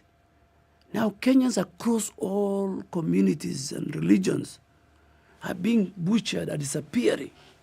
You can imagine, there were 16 bodies which were found floating in Tana River, I think 4 or 5 months ago last year. I went there. Those bodies were tied in a gunny bag. The same thing is happening in River Yala.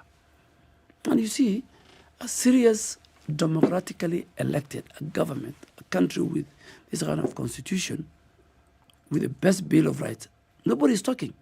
So in fact, you can indict the leadership of Northern Kenya. You included. Me included. And yet you've been Me included. At least, you remember last time when I was here, we raised the issue of the 15,000 Kenyans who their database fingerprints were captured in the refugee database. At least, I tried, I posted statement, petitions, the committee went. I'm happy to report that last week, Wednesday, 14,000 of them got their ID cards.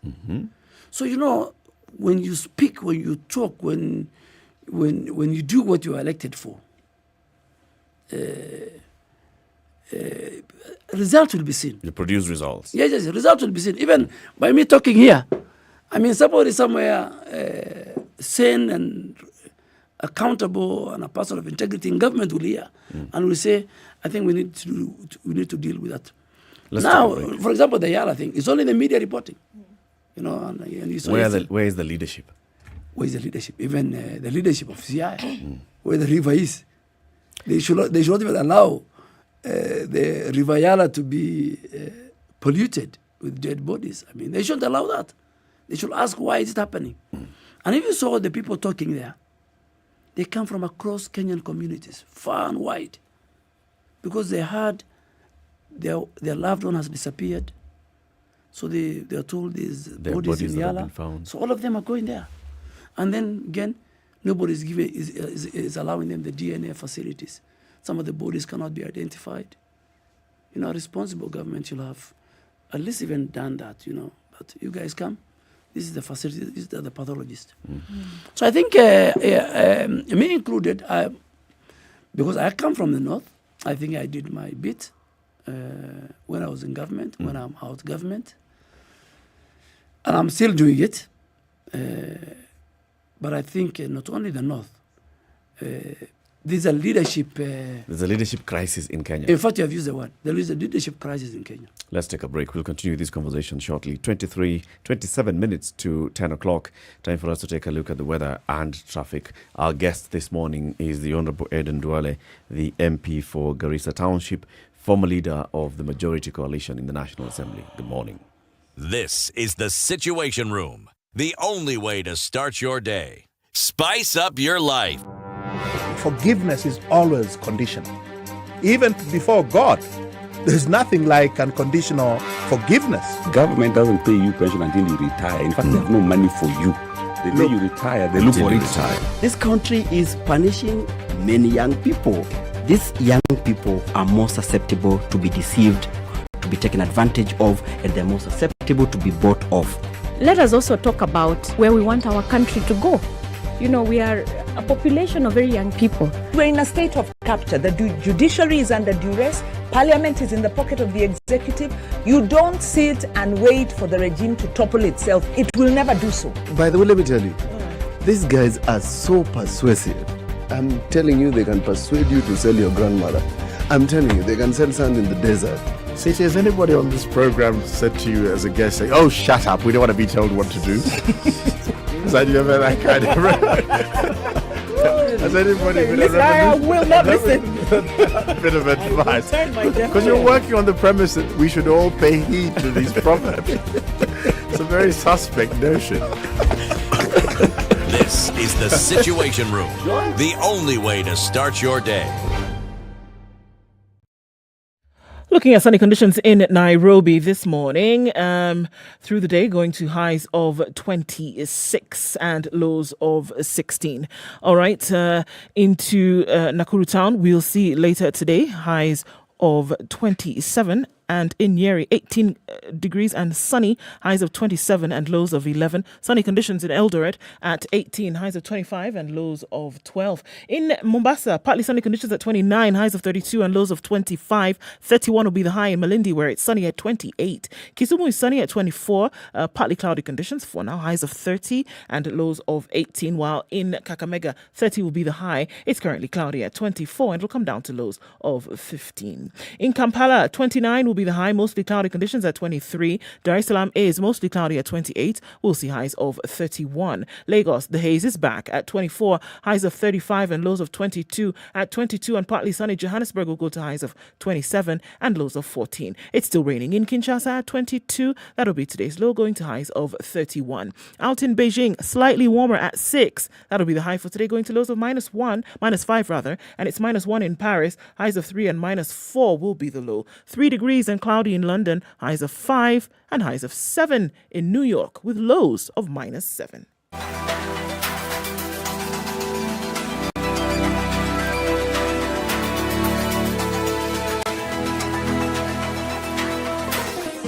Chilled Spice.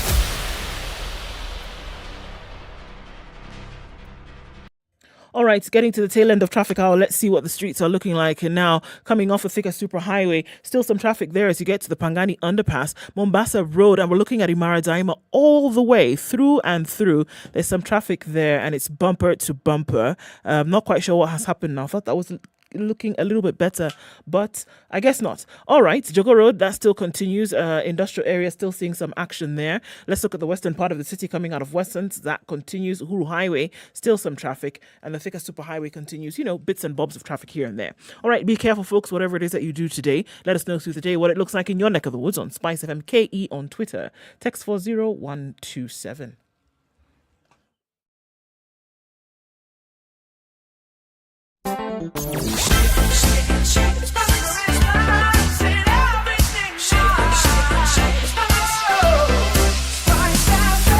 Spice up your life.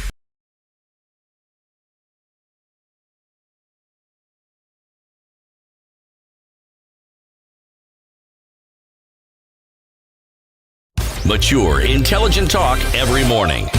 Spice up yourself. To 10. This is a Situation Room. It's Kenya's biggest conversation. It continues. Your hosts, Eric Latiff, Ndu Okoh, CT Muga. And our guests, Eden Duale, the MP for Garissa Township, former leader of the majority in the National Assembly. And before we went to the break, you said there is a leadership crisis in Kenya. Bwana Duale, I watched you on Sunday during the ANC National Delegates Conference. And when you came to speak, you came and said one of the things that you heard, the best words that have been used this year have come from the ANC party leader, Musalia Mudavadi, who had just torn into the government, talked about how this government has mismanaged our economy, has brought us to the brink of bankruptcy, has borrowed left, right and center, gone into a wanton spree of borrowing and not managing the economy well. And that's a Jubilee administration. You served for 7 years, I believe. 7.5 years. 7.5 years as leader of the majority. in the National Assembly. When the debt ceiling was being adjusted, you were the leader. When all these issues of accountability, questions were being raised, you are the leader.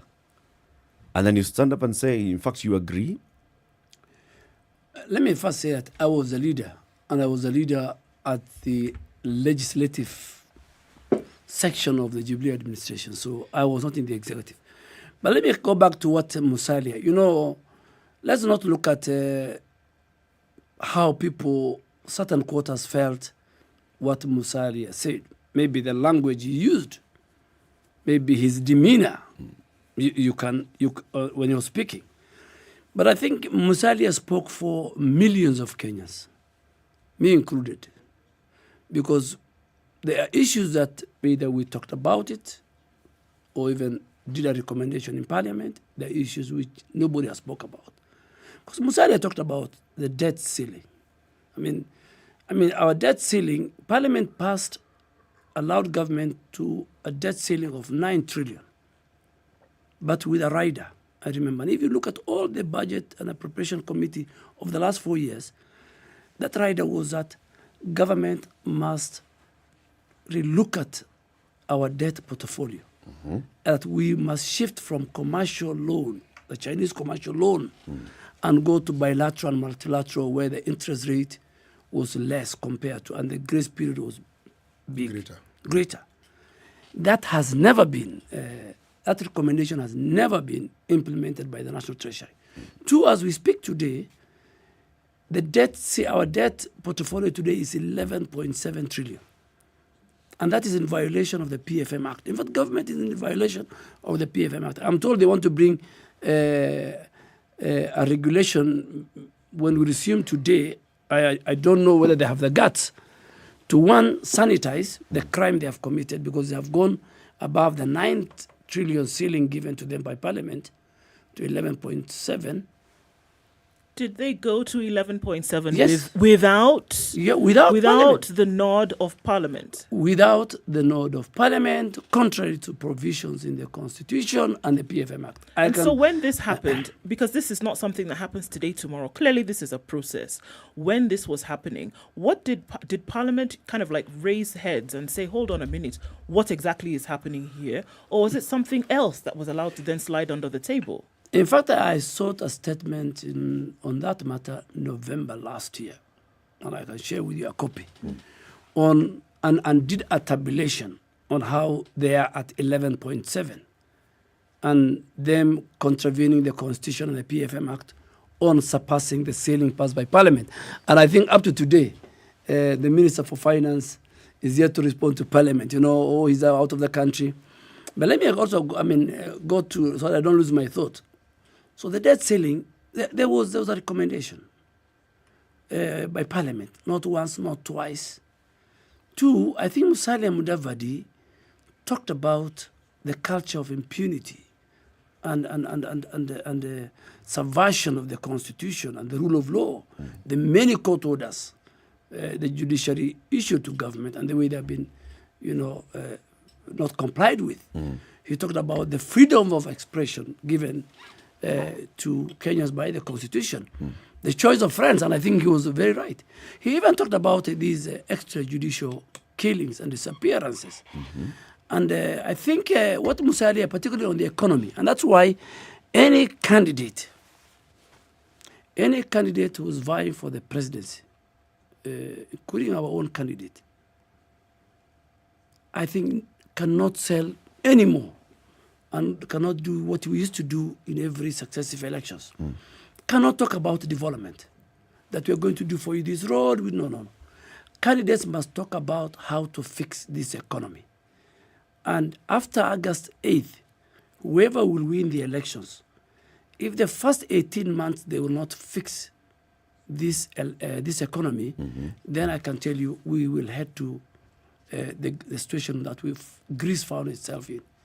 He said we are broke, and I think he is right. I mean, people don't want. The problem with the many people I have seen, and I think he's either tremors or earthquake happened, because there are many people who became nervous You know, people should have even waited, digested Musalia's speech. Some even came as before even Musalia finished his speech. They were assembling in certain hotels. You know, I was asking one of them, you're saying there's no earthquake, then why did you come to a press conference? What removed you from your house and the bunker where you're in? You know, now people are trying to address, you know, ANC and Musalia Mudavadi is not about the Luhya community, not about Western. Musalia Mudavadi is a national leader, and I think he spoke to the country.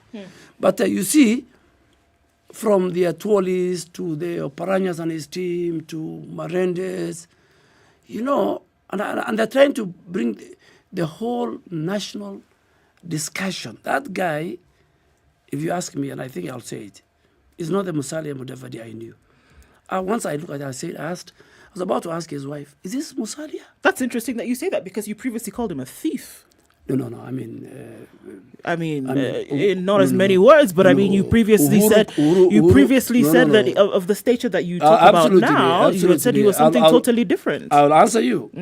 Uhuru Kenyatta called Raila Odinga all nasty and insulting words. Raila Odinga called Uhuru Kenyatta, he has been smoking bang and he's a drunkard. And today they are having coffee together. I mean, Musalia Mudavadi said worse things about William Ruto, and William Ruto said about But mine was. So those are just words. Those are semantics. So even now, as you're those speaking, are semantics. But for me, can these be seen as semantics now? No. It could be that we're looking at this and saying, okay, it's possible that the likes of Aiden Duale also want to be on the right side of the politics, and so these words that they're speaking now could be semantics as well. No. By the way, when I say those words against Musalia Mudavadi, I think I can defend it. Please defend Unlike Uhuru Kenyatta, I think you can get the president who talked nasty words about Raila. Because I think mine was that, one, now he has been acquitted, I don't think the commission inquiry has anything. But when Goldenberg happened, I said Musalia Mudavadi was at the helm. Two, on the cemetery, I was a member of parliament. That report came. You can go to parliamentary website on the cemetery. He was a minister for local government. The report is there. So those are the only two things I've mentioned. And even what I say here, tomorrow you can hold me to account. But if it's about, the semantics is what Uhuru said about Raila, what Raila said about Uhuru, what Ruto... So, Mheshimiwa, would I be right in saying that what you're actually telling us that you are on the side of truth? Not necessarily a political side, but you want to stick by what is true. Oh yes, I always want to portray and be truthful. I like speaking my mind on an issue, and that's why now in Parliament people want me to behave the way I was the leader of majority. I mean, I'm no longer the leader of majority. I am a backbencher and also a ranking member. So if I go to the House, I will support where government I feel is right, but I will not. I'm worried, and even this afternoon I have issues with one of the things that the leader of majority, I don't want to preempt it, is going to table to the House based on procedure, But I think I agree with you. We said this crisis, a leadership crisis, and I think one of the principles that the leaders in Kenya must have to remove that crisis, part of it, is to be very honest. And you remember, Musalia Mudavadi, when he was starting his speech, he said, I'll be very honest, I'll be very emotional. And I think he said something else. But I don't want people to look at Musalia Mudavadi as an ANC man who is joining Ruto. I don't want people to look at Musalia Mudavadi, but I want people to internalize and read his speech. But maybe the language used and whoever he used to draft for him. But I think the content and the stuff is what Kenya is ailing. I mean, Mheshimiwa, politicians are composite creatures. Yes, agree with you. Yes, you are Aiden Duale. You are a member of parliament. Yes. You are businessman. He's a businessman. You are a leader of government business. The point is, Musalia Mudavadi is leader of ANC and he has joined URP. UDA. What do I call it? UDA. UDA. Not far from URP, though. Yes. He was what he was in those previous governments, but he's still Musalia Mudavadi. When you are in the public realm, unfortunately, we will refer to all those qualities that one has and pick the one which we want to discuss when it suits us best. And we will not divorce you from any of them. Because, for instance, you say you're an honest person. Would you say that when you had the position of being leader of government business, that you had that same quality, that you stuck to the truth, or were you swept by the sway of duties that you must perform in the position that you are in? You know, I agree with you. You need to balance. And I think when I was the leader of majority, with the Speaker Muthui, the Deputy President, there was a bigger, wider consultation within the Jubilee family. And there are instances where we could say, I think this... I remember, and I'll give you a good example, when the security laws came, there were issues that the Muslim community were not happy about it. And I brought on board, Jamia Mosque, Subkem, Namlef, and we discussed that. And I think even at one time, the president was not very happy. But I told him, these are the people you're going to send me to in a couple of 2 years to seek their votes. So we did a consensus, a compromise one. Protect the country, give the country a good security law to our security agents to deter, and which has worked, to deter the frequent terror attacks. A good example was to hold terror suspects for more than 30 days. But at the same time, take into consideration the concerns of the Muslim community. And I'm sure if they're watching me, the Jamia Mosque leadership and the lawyers, the Muslim lawyers, we worked on that.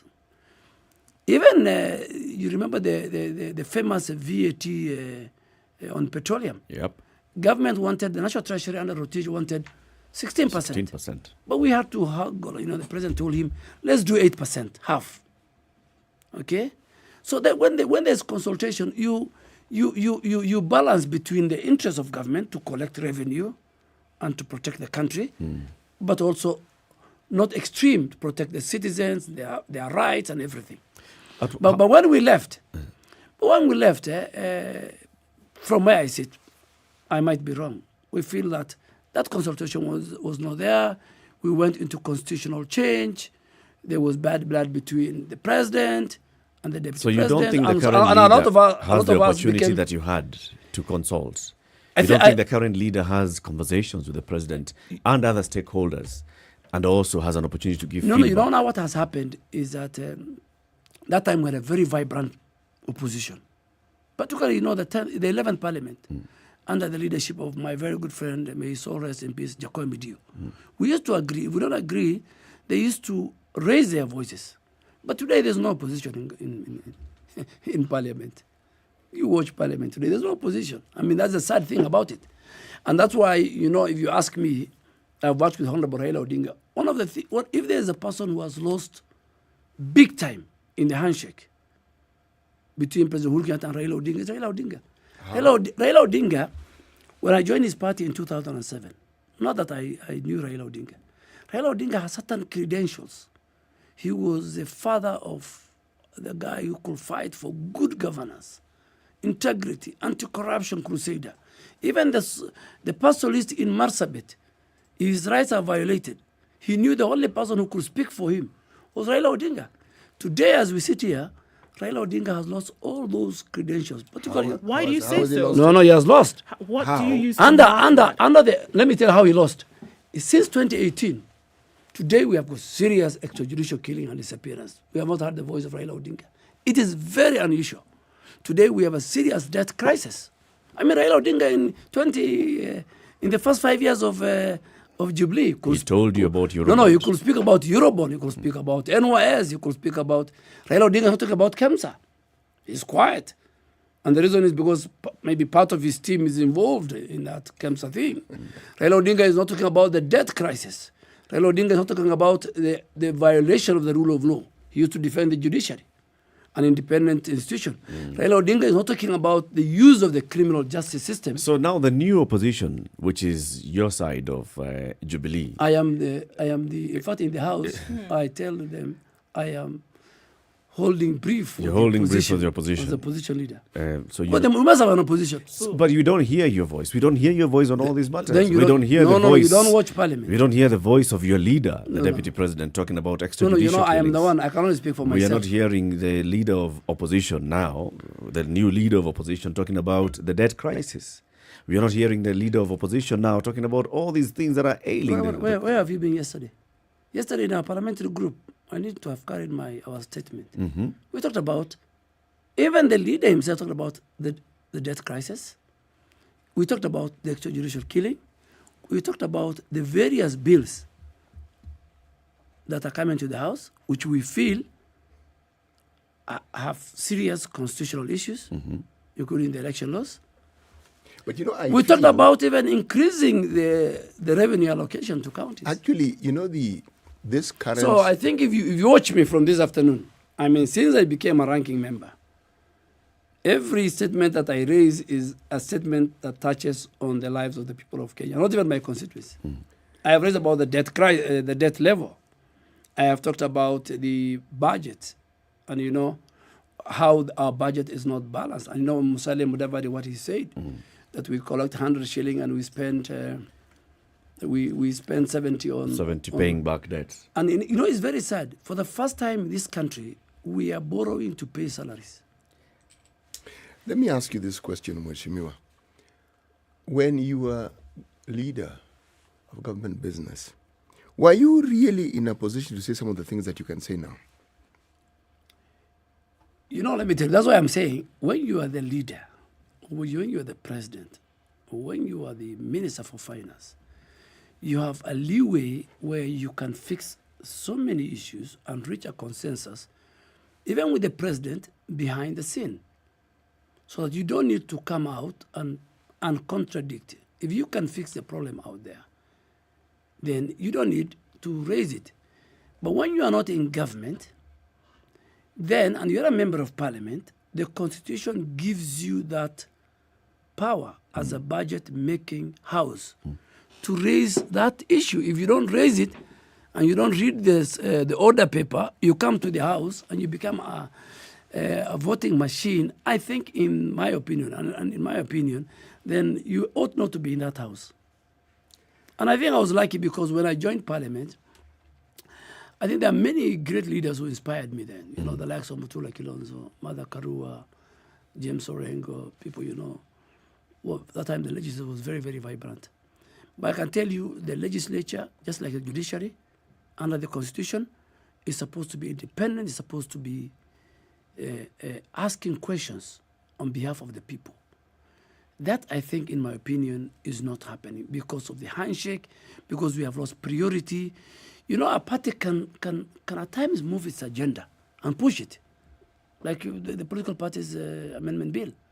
But the same party, particularly the minority, should also not forget that they have a constitutional duty under the Constitution as a minority to raise issues of concern to the people. That's why this country cannot, the architecture of our Constitution, there must be an opposition. But since 2018, there's no opposition. But you're there. No, I mean, I'm just filling a gap. But ideally, I should have been speaking for the people of Garissa Township on the onset.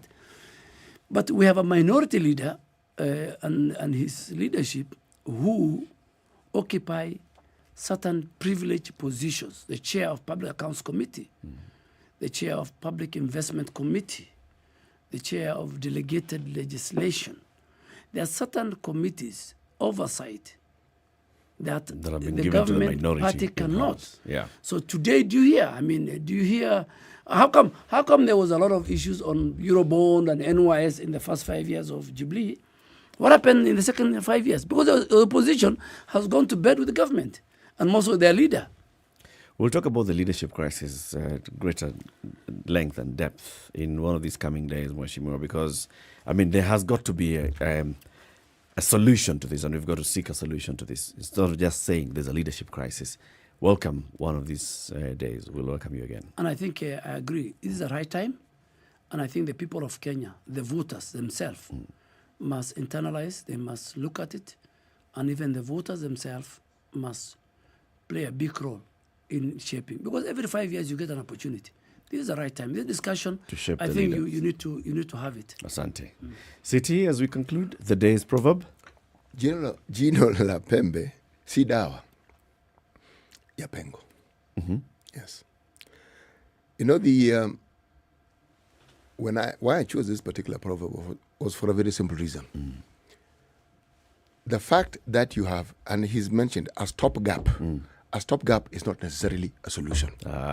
Yes. Stopgap is not the solution. Not necessarily. Thank you for tuning in to Kenya's biggest conversation, The Situation Room. It's 10 a.m. See you tomorrow morning. Newswire is brought to you by InDriver. Choose your preferred driver, mode of transport, and negotiate your fare to your destination for a safe, comfortable, and affordable trip only with InDriver.